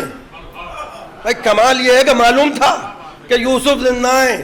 بھائی اللہ ایک فرشتے کو بھیج دیتا اور کہتا اے یعقوب یہ رونا ہمیں پسند نہیں ہے، یہ گریا وریا نہ کیا کرو، اس لیے کہ رونے سے ہمیں بڑی تکلیف ہوتی ہے۔ اللہ کو باپ کا بیٹے پر رونا اتنا اچھا لگا کہ جس سورے میں جناب یعقوب اور یوسف کا ذکر ہے اس کو احسن القصص بنا دیا۔ بھائی آپ غور فرما رہے ہیں، آدم رو رہے ہیں، توجہ کیجئے گا، آدم رو رہے ہیں کربلا کی زمین پہ بیٹھ کے، اور اللہ مصائب سنا رہا ہے کربلا کے۔ آدم گریا کر رہے ہیں، گریا کر چکے، گھر چلے جاؤ۔ کہا آدم اب ہم یہ چاہتے ہیں کہ تم قاتل حسین یزید پہ لعنت کرو۔ بھائی بات بغیر لعنت کے مکمل نہیں ہوگی، توجہ فرما رہے ہیں آپ۔ ہم یہ چاہتے ہیں کہ قاتل حسین یزید پہ لعنت کرو۔ پھر وہی بات، جیسے ابلیس کا نام خدا بتا رہا ہے ویسے ہی یزید کا نام بھی خدا بتا رہا ہے۔ ہم چاہتے ہیں کہ یزید پہ لعنت کرو۔ بھائی علامہ مجلسی بہار الانوار میں لکھتے ہیں کہ 4 مرتبہ جناب آدم علیہ السلام نے یزید پہ لعنت کی ہے، 4 مرتبہ۔ اب نہ انہوں نے وجہ لکھی ہے، بھائی 100 کی سیدھی بات، میں کوئی بہت بڑا عالم تو ہوں نہیں، میں ایک ادنا سا طالب علم ہوں، نہ میں نے تحقیق کی، نہ میں نے اتنا ڈھونڈا کہ صاحب یہ 4 مرتبہ لعنت کیوں کی، اس کی وجہ کیا ہے۔ تو آپ، میں اس لیے کہہ رہا ہوں کہ آپ مجھ سے پوچھئے گا نا بعد میں مجلس کے کہ صاحب یہ 4 مرتبہ لعنت کا کیا وجہ ہے۔ ہاں اگر 3 مرتبہ لعنت ہوتی اور فرمانے تو ایک آدھ وجہ تھی میرے ذہن میں، وہ میں آپ کو ضرور بتا دیتا، مگر آدم نے سرزمین کربلا پہ حسین پہ گریا کیا اور یزید پہ 4 مرتبہ لعنت کی۔ علامہ مجلسی بہار الانوار میں لکھتے ہیں کہ جیسے ہی لعنت کی 4 مرتبہ، کچھ قدم آگے بڑھے، حوا سے ملاقات ہو گئی۔ تو یہ جملہ مجھے کہنے کی اجازت ہے کہ جب آدم کو بغیر حسین پہ گریا کیے اور بغیر یزید پہ لعنت کیے، بغیر ظالم پہ لعنت کیے، حوا نہ ملی تو آپ کو جنت کیا ملے گی؟ اور فرمانے ایک صلوات پڑھ دیں محمد وال۔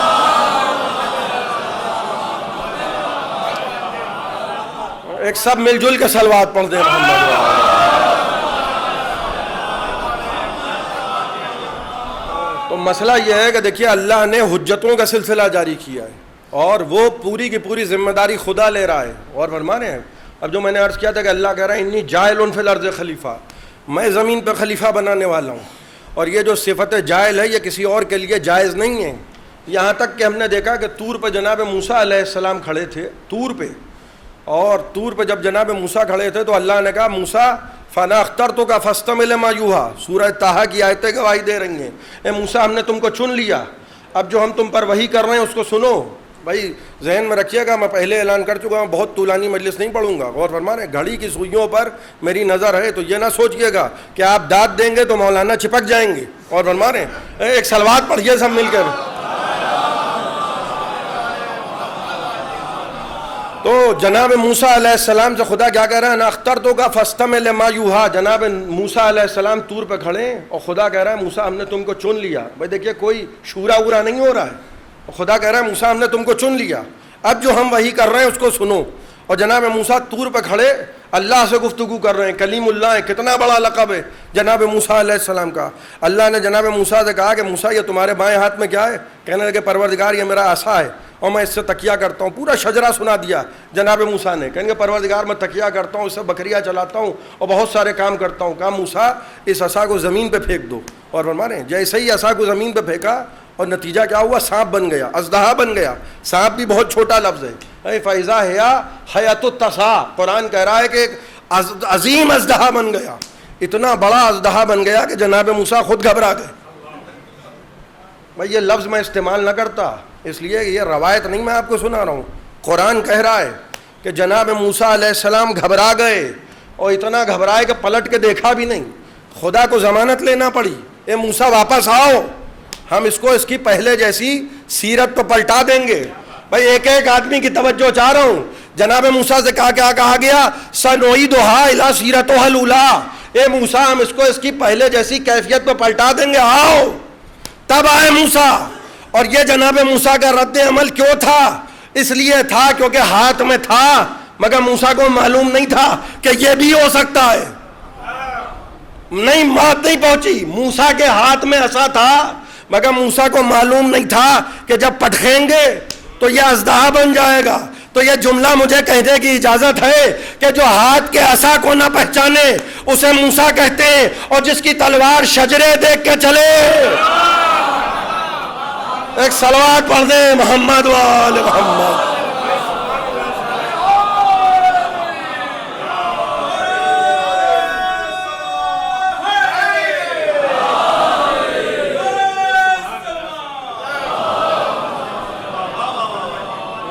اب دو معجزے دیے جناب موسیٰ کو، ایک یہ عصا ہے اور دوسرا جو ہاتھ جل گیا تھا جناب موسیٰ کا۔ اللہ نے حکم دیا کہ موسیٰ یہ اپنا ہاتھ جو تمہارا جلا، جو بچپن کا واقعہ ہے، میں تفصیل میں نہیں جاؤں گا، بچپن میں فرعون کے محل میں کیا ہوا تھا کہ ہاتھ میں انگارہ پکڑ لیا تھا جناب موسیٰ نے، ہاتھ جلا اور وہی انگارہ منہ میں رکھ لیا، زبان جل گئی، بالکل نومولود بچے تھے، اور فرما رہے ہیں اور ہاتھ جلا اور زبان جلی۔ جناب موسیٰ علیہ السلام کو جب اللہ نے معجزہ دیا تو ایک تو وہ لاٹھی جو تھی، حالانکہ وہ معمولی لاٹھی نہیں تھی، جناب شعیب علیہ السلام کے تبرکات میں وہ ایک تبرک تھی، اور فرما رہے ہیں بڑی عظیم تاریخ ہے اس عصا کی بھی، کبھی زندگی رہی تو عرض کروں گا۔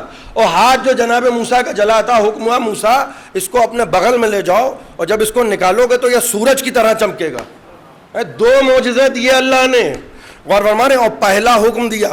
بھائی کمال کی بات یہ ہے کہ دو معجزے دیے، نبوت دی، غور فرما رہے ہیں، نبوت دی ہے، بھائی کوئی منسٹر نہیں بنایا ہے، نبی بنایا ہے۔ اتنا بڑا ہوتا دو دو معجزے، اور پہلا حکم اذهب الى فرعون، اے موسیٰ فرعون کی طرف جاؤ۔ دل پہ ہاتھ رکھ کے بتائیے گئے جناب موسیٰ یا نہیں گئے؟ کہنے لگے پروردگار انی اخاف ان یکذبون، اے پروردگار میں ڈرتا ہوں کہ یہ زمانے کے جھوٹے جو صدیق بنے بیٹھے ہیں، ارے پہنچ جائے بات جہاں میں پہنچانا چاہتا ہوں، بند لفافے میں صحیح، یہ زمانے کے جھوٹے جو صدیق بنے بیٹھے ہیں یہ مجھ کو جھٹلائیں گے، لہذا میں یہ چاہتا ہوں پروردگار کہ میرے بھائی ہارون کو میرا وزیر بنا کے میرے ساتھ کر دے۔ بھائی کمال کی بات، بڑی تیزی سے گزر رہا ہوں، دیکھیں سلسلہ، اللہ ہدایت کی ذمہ داری لے رہا ہے، یہاں تک کہ فرعون کے پاس بھی نبی کو بھیجا جا رہا ہے، جو مرد ڈھیٹ بنا بیٹھا ہے اس کے پاس بھی نبی کو بھیجا جا رہا ہے کہ سمجھاؤ۔ اور جیسے ہی جناب موسیٰ علیہ السلام اور جناب ہارون اللہ سے کہا تھا نا کہ پروردگار وزیر بنا دے میرے بھائی کو، وزیر بنا کے میرے ساتھ کر دے تاکہ میں فرعون کے پاس جاؤں، تو اگر زمانہ مجھے جھٹلائے تو کوئی ایک میری تصدیق کرنے والا ہو. توجہ کیجئے گا بھائی، جیسے ہی فرعون کے محل میں پہنچے بس ایک واقعہ اور میں نے آپ کی زحمت کو تمام کیا. جیسے ہی جناب موسیٰ نے فرعون کے سامنے گفتگو کرنا شروع کی، وہ بالکل آگ ببولا ہو گیا. پہلے ہی آدھا پاگل تھا، پورا پاگل ہو گیا. جیسے ہی جناب موسیٰ سے کی زبان سے سنا کہ میں اللہ کا نبی ہوں اور سدھر جاؤ قبل اس کے کہ عذاب آ جائے، ایک مرتبہ اٹھ کے کھڑا ہوا اور کہنے لگا کہ قتل کر دو موسیٰ کو، موسیٰ کو بھی قتل کر دو اور ہارون کو بھی قتل کر دو، یہیں قصہ تمام ہو جائے، ورنہ یہ دونوں جو ہیں یہ زمین پہ فساد پھیلائیں گے. یعنی کمال یہ ہے کہ ہے خود فسادی اور نبی کے بارے میں کیا رائے رکھتا ہے کہ یہ اگر ان کو قتل نہ کیا تو یہ زمین پہ فساد پھیلائیں گے. بس میں آپ سے اس سے آگے میں گفتگو نہیں کروں گا. اب قرآن نے ایک عجیب و غریب ڈیفینیشن بیان کی، وہ ڈیفینیشن سنانے کے لیے آپ کو زحمت دے رہا ہوں. جیسے ہی جناب موسیٰ کو جناب ہارون کو قتل کی دھمکی دی گئی، قرآن کہہ رہا ہے کہ ایک شخص اٹھ کے کھڑا ہوا جو بیٹھا تھا فرعون کے پہلو میں. اگر کسی ظالم بادشاہ کے پہلو میں کوئی بیٹھا ہو تو ہماری رائے اس کے بارے میں بہت اچھی نہیں ہوگی. اور فرمارے مسئلہ یہ ہوتا ہے کہ دیکھیے کوئی بزم اچھی نہیں ہوتی ہے اور کوئی بزم بری نہیں ہوتی ہے. جیسے فرعون کے پہلو میں بیٹھنے والے سب برے نہیں تھے، جملہ بدل کے عرض کر دوں، جیسے جناب موسیٰ کے ارد گرد رہنے والے سب اچھے نہیں تھے، ویسے ہی فرعون کے پہلو میں سب بیٹھنے والے برے نہیں تھے. اب قرآن نے ایک شخص کا تعارف کرایا، اور وہ تعارف کیا کرایا کہ جیسے ہی موسیٰ علیہ السلام کو قتل کی دھمکی دی، قرآن نے کہا کہ ایک شخص اٹھ کے کھڑا ہوا اور وہ مرد تھا، مومن تھا، دل میں ایمان کو چھپائے ہوئے تھا. قرآن کیا کہہ رہا ہے؟ رجل مومن من آل فرعون یکتم ایمانہ، کہ ایک شخص اٹھ کے کھڑا ہوا بیٹھا ہے فرعون کے پہلو میں اور کوئی جانتا نہیں ہے کہ یہ کون ہے. اٹھ کے کھڑا ہوا، قرآن نے کہا مرد ہے، مومن ہے، آل فرعون میں ہے اور دل میں ایمان کو چھپائے ہوئے، یعنی چیخ چیخ کا کلمہ نہیں پڑھ رہا ہے بھائی، دل میں ایمان کو چھپائے ہوئے. اللہ نے اسلام کی سند نہیں دی ہے، بس آخری بات عرض کر رہا ہوں، ڈائریکٹ ایمان کی سند دی ہے. میں نے کہا پروردگار اس نے کلمہ کب پڑھا؟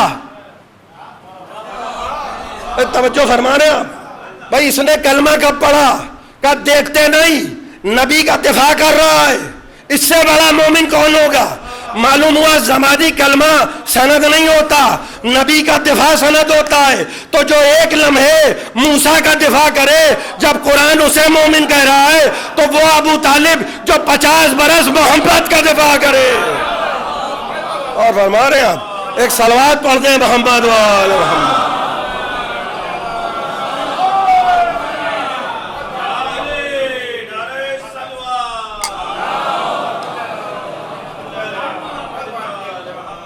دیکھیے مسئلہ یہ ہے، دو چار میں آپ کے سامنے عرض کر رہا ہوں. مسجدیں بھری رہتی تھیں اس لیے کہ عبادتوں میں مکاری بہت ہوتی ہے اور میدان جنگ خالی رہتے تھے. اور نبی کا طریقہ کیا تھا؟ نہج البلاغہ مولا علی کیا کہہ رہے ہیں کہ نبی کا طریقہ یہ تھا کہ جب جنگ بھڑکتی تھی تو نبی اپنے اصحاب کو پیچھے کر لیتے تھے. بھائی کتنی محبت تھی اصحاب سے. اور فرما رہے ہیں فوراً کہتے تھے بھائی پیچھے آ جاؤ، وہ اپنے اہل بیت کو آگے کر دیتے تھے. بھائی کیا کمال کی بات ہے کہ نبی کا طریقہ کیا تھا کہ اصحاب سے کہہ رہے ہیں کہ پیچھے آ جاؤ. بھائی خدا نخواستہ آپ سوچئے، میں تصورات آپ کے بالکل آزاد ہیں، فری ہینڈ دے رہا ہوں. اور فرما رہے ہیں اگر کسی کو خراش آ جاتی تو آج لوگ ہم سے کہہ رہے ہوتے کہ صاحب فلاں ہمارے بزرگ نہ ہوتے تو خیبر فتح نہ ہوتا. آپ غور کر رہے ہیں وہ در خیبر دیکھیے وہ انہوں نے وہ کھڑا تھا. اور فرما رہے بھائی اب آپ سے میں کیا عرض کروں، زیادہ کچھ کہوں تو آپ برا مان جائیں گے، دوبارہ مجھے مجلس پڑھنے کے لیے نہیں بلائیں گے. مگر میں تھوڑے فضائل تو سن لیجئے. بھائی محنت تو آپ نہیں اگنور کر سکتے نا. 39 دن جو بھاگنے والے تھے، بھائی دھوپ میں محنت تو کی انہوں نے. بھائی غور فرما رہے ہیں آپ نے مزدور کو بلایا اور مزدور صبح سے شام تک بیٹھا رہا، کچھ بھی نہ بنا، میٹیریل خراب تھا، بارش ہو گئی، طوفان آ گیا. بھائی اس نے محنت تو کی، صبح سے شام تک بیٹھا رہا، منہ دیکھتا رہا، تو دھوپ میں رہا، برسات میں رہا، محنت تو کی. تو وہ جو 39 دن لوگ خار ہو رہے تھے، بھائی انہوں نے محنت تو کی نا. وہ جاتے تھے آتے تھے، جاتے تھے آتے تھے. کتنی گرمی ہوتی ہے، تھوڑی دیر میں ہم کہتے ہیں ارے بھائی اے سی چلائیے.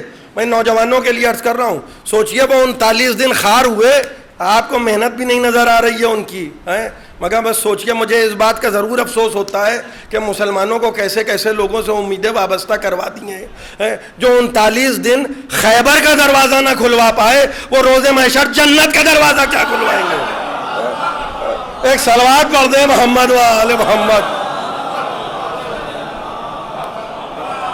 کیا خاک جنت کا دروازہ کھلے گا؟ دیکھیے ایک ڈائریکشن ہے، ایک جیسے عبادتوں کا ڈائریکشن قبلے کی طرف ہوتا ہے، حالانکہ خدا قبلے کی طرف نہیں ہے. میں نوجوانوں کے لیے عرض کر رہا ہوں، نہج البلاغہ میں امیر المومنین فرماتے ہیں کہ وَلَوْ كَانَ فِي مَكَانٍ لَا يَجُوزُ عَلَيْهِ الْانتِقَالِ، کہ اللہ اگر کسی ایک جہت ہوتا تو اس پر حرکت لازم ہوتی. جو شمال میں ہوتا ہے وہ جنوب میں نہیں ہوتا ہے، جو جنوب میں ہوتا ہے وہ شمال میں نہیں ہوتا ہے. بھئی ہم کو ڈائریکشن اس لیے بتایا گیا ہے کہ عبادت کرو تو رخ کعبے کی طرف ہونا چاہیے. اور فرما رہے ہیں حالانکہ خدا ہر طرف ہے، تو جیسے عبادتوں کا ڈائریکشن کعبے کی طرف ہونا چاہیے ویسے ہی محبتوں کا ڈائریکشن آل محمد کی طرف ہونا چاہیے. ڈائریکشن لیس نہ ہو محبت، ادھر ادھر نہ جائے محبت، بلکہ سیدھا رخ ہونا چاہیے. اس لیے کہ محبت ہی آل محمد کی کام آئے گی، چاہے قبر کا ہنگام ہو چاہے حشر کا میدان ہو، انہی کی محبت کام آئے گی. بھائی وہ ایک آنسو، اور فرما رہے ہیں وہ آپ کو ضمانت دے رہا ہے. اور کون ضمانت دے رہا ہے؟ میں نے عرض کیا نا کہ آدم نکال دیے گئے اور کیا کہا گیا کہ لباس رکھ دو، کیونکہ ساکن جنت تھے نا، مالک جنت نہیں تھے. بھائی مالکہ جب جنت کی وعدہ کرے کہ جب تک میرے لال پر ایک ایک رونے والا جنت میں داخل نہیں ہو جائے گا میں سر کے بال کھول کے کھڑی ہو جاؤں گی. بھائی کون ہے جناب فاطمہ زہرا؟ کیا عظمت ہے حسین کی ماں کی، کیا عظمت ہے حسن کی ماں کی، اور فرمانے کیا عظمت ہے رسول کی بیٹی کی کہ شیخ صدوق لکھتے ہیں کہ سب سے آخر میں میدان محشر میں جناب فاطمہ زہرا کی سواری آئے گی. اور ایک آنسو کے لیے حسین کی ماں فرش عزا پہ آ کے بیٹھ جاتی ہے. اے میرے لال کے رونے والوں، بس اس بات کا افسوس ہے کہ ایام عزا بڑی تیزی سے رخصت ہو گئے. ابھی کل ہم افق پہ محرم کا چاند ڈھونڈ رہے تھے اور آج تیسری ربیع الاول بھی گزر گئی. اب ہمارے ذہنوں میں تصور یہ ہے کہ جیے تو اگلے برس ہم ہیں اور یہ غم پھر جو گریے کا حق تھا وہ ہم سے ادا نہ ہوا، جو گریے کا حق تھا وہ ہم سے ادا نہ ہوا. ایک بات میں آپ کی خدمت میں عرض کروں، آپ نے سنا ہے کہ چوتھے امام علیہ السلام روتے تھے، اور ہمارے گریا چوتھے امام 5 رونے والے ہیں جن کا ذکر ہوتا ہے، 5 رونے والے روایتوں میں جن کا ذکر ہوتا ہے، اس میں سے ایک چوتھے امام ہے. 40 برس لگاتار روئیں. ایک جذباتی جملہ میں آپ کی خدمت میں عرض کر رہا ہوں، آپ کی بھی آنکھوں میں آنسو ہے، چوتھے امام بھی روتے تھے. مگر ایک فرق ہے، اگر آپ کو مجلس کے بعد پیاس لگے گی اور کوئی آپ کو پانی دے گا تو آپ پانی پی لیں گے، آپ پانی کو دیکھ کے روئیں گے نہیں. اگر آپ کو بھوک لگے گی اور مجلس کے بعد تبرک میں کچھ کھانے کو آئے گا تو آپ کھا لیں گے، آپ کھانے کو دیکھ کر روئیں گے نہیں. چوتھے امام کا طریقہ کیا تھا کہ پینے کے لیے جب پانی آتا تھا تو امام کہتے تھے ہائے میرا بابا 3 دن کا پیاسا مارا گیا. جب کھانے کے لیے کچھ آتا تھا تو امام کہتے تھے ہائے میرا بابا 3 دن کا بھوکا مارا گیا. اگر کوئی کسی خوشی کی تقریب میں بلاتا تھا تو چوتھے امام کہتے تھے کہ بھائی کربلا کے بعد ہم نے خوشی کی تقریب میں جانا ترک کر دیا، ہاں اگر ہم کو بلانا چاہتے ہو تو ہمارے بابا کی مجلس کرو، ہم ضرور آئیں گے. لیجیے ایک شخص نے ایک مرتبہ مجلس کی، اس نے کہا مولا میرے گھر میں خوشی کی تقریب ہے مگر میں مجلس کروں گا، آپ مجلس میں تشریف لے آئیے گا، وہی میرے لیے سعادت کا باعث ہوگا. اور اس نے ایک وسادہ بچھایا اور چوتھے امام کا بڑی شدت سے انتظار کرنے لگا. اور جیسے ہی اس نے دروازے پہ دیکھا کہ چوتھے امام آ رہے ہیں وہ چوتھے امام کے استقبال کے لیے بڑھا، اور جیسے ہی دروازے تک پہنچا امام نظروں سے اوجھل تھے. اب وہ امام کو جگہ جگہ ڈھونڈتا ہوا جا رہا ہے کہ امام کہاں ہیں. ایک مرتبہ ڈھونڈتے ڈھونڈتے پہنچا تو جانتے ہیں امام کو کہاں پایا؟ وہاں پایا جہاں عزاداروں نے نالینیں اتاری تھیں. اور ہمارا اور آپ کا چوتھا امام بیٹھ کے گریہ کر رہا تھا اور کہہ رہا تھا پروردگار ان لوگوں کے اوپر رحمت نازل فرما، ان آنکھوں پر رحمت نازل فرما جو میرے بابا کے غم میں رونے والے ہیں. چوتھے امام کا طریقہ یہ تھا، ایک روایت تو میں آپ کی زحمت تمام کروں، چوتھے امام کا طریقہ یہ تھا کہ روز بابا کی مجلس گھر میں منعقد ہوتی تھی، روز چوتھے امام کے گھر میں بابا کی مجلس ہوتی تھی، اور روز ذاکر آتا تھا اور مجلس پڑھتا تھا اور لوگ آتے تھے، سب اٹھ کے چلے جاتے تھے، مگر بڑی دیر تک جناب زینب کے شوہر جناب عبداللہ وہیں بیٹھے رہتے تھے، اور چوتھے امام کئی دن سے یہ دیکھ رہے تھے کہ سب چلے جاتے ہیں مگر جناب زینب کے شوہر جناب عبداللہ چوتھے امام کے پھپھا بڑی دیر تک بیٹھے رہتے ہیں۔ ایک روز چوتھے امام نے پوچھا کہ پھپھا جان میں کئی روز سے یہ دیکھ رہا ہوں کہ سب تو چلے جاتے ہیں مگر آپ بیٹھے رہتے ہیں، کیا کچھ کہنا چاہتے ہیں پھپھا جان؟ آپ کا کوئی پیغام ہے آپ بتائیے، میں آپ کا پیغام پھوپھی اماں تک پہنچا دوں گا۔ تو رو کے کہنے لگے سید سجاد میرے لال تم امام وقت ہو، مجھے اس بات کا ضرور ڈر ہے کہ تمہاری پھوپھی کا دل بہت دکھا ہوا ہے، اور میں یہ ہرگز نہیں چاہتا کہ میرا کوئی جملہ میری کوئی بات تمہارے پھوپھی کے دل کو مزید دکھا دے۔ کہنے لگے پھپھا جان آپ جو بھی کہنا چاہتے ہیں آپ بتائیے، میں آپ کا پیغام پھوپھی اماں تک پہنچاؤں گا۔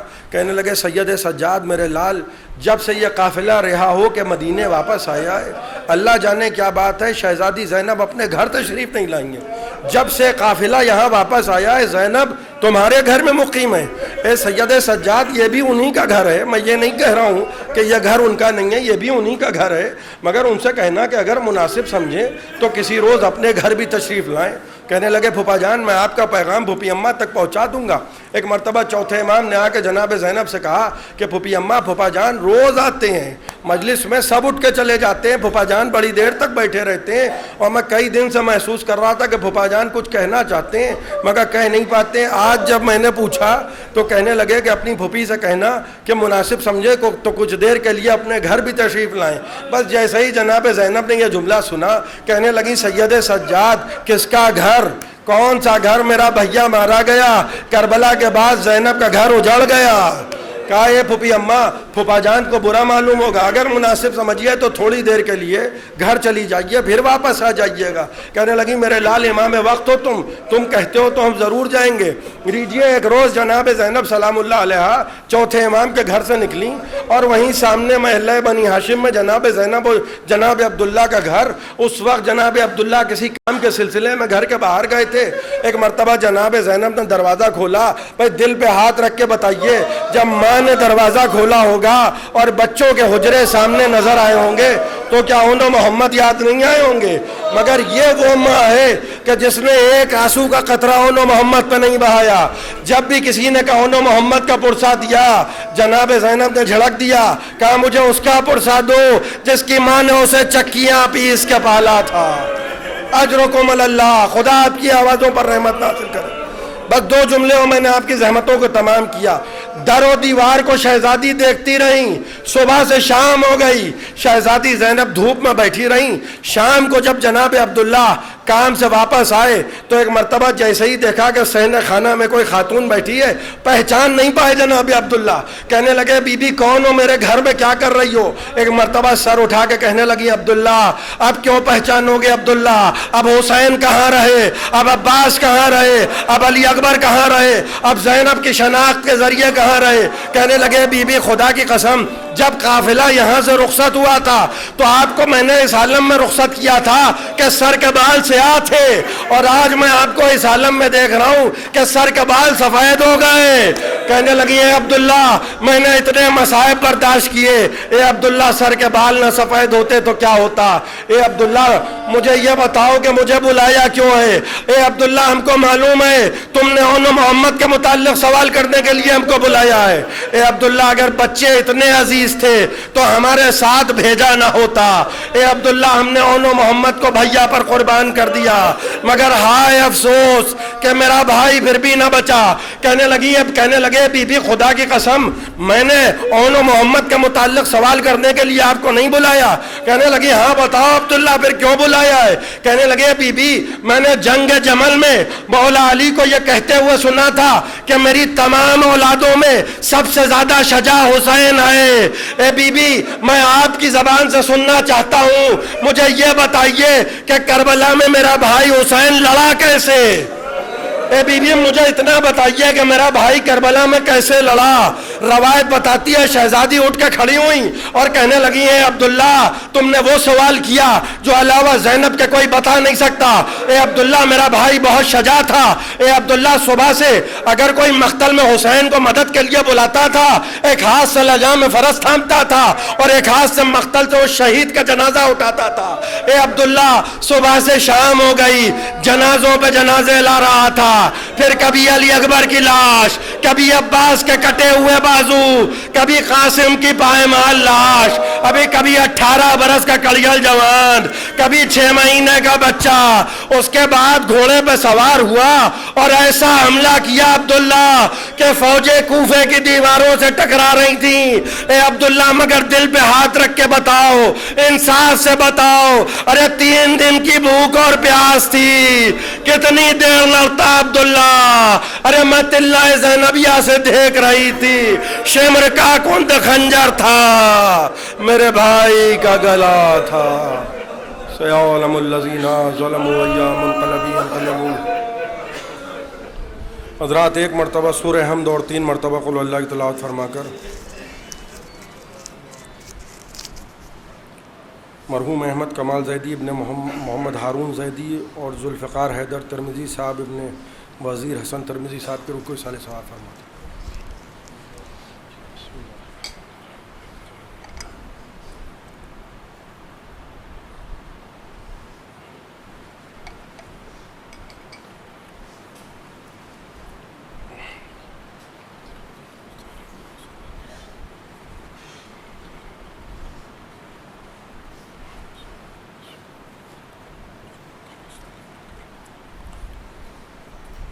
ماتم حسین.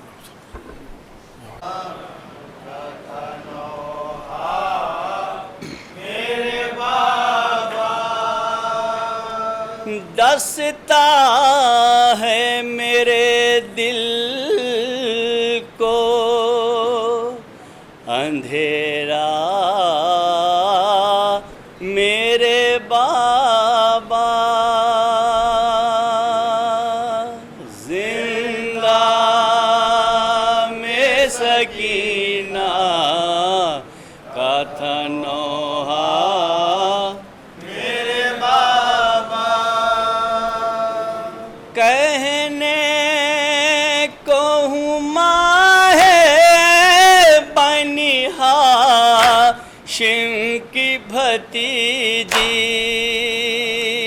کہنے کو ہوں ماہ بنی ہاشم کی بھتیجی. مدت سے نہیں دیکھا اجالا میرے بابا، زندہ میں سکینہ کا تھا نوحہ میرے بابا.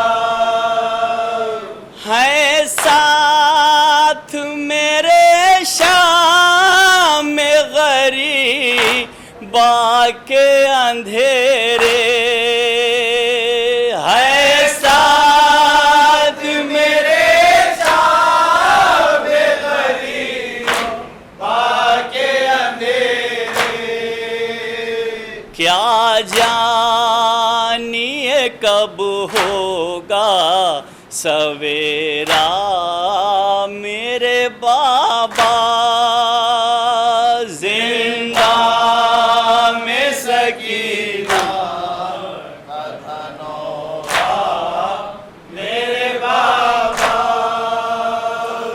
دادی کی طرح ٹوٹ گئیں پسلیاں میری، دادی کی طرح ٹوٹ گئی پسلیاں میری، دادی کی طرح ٹوٹ گئی پسلیاں میری، دادی کی طرح ٹوٹ گئی پسلیاں میری.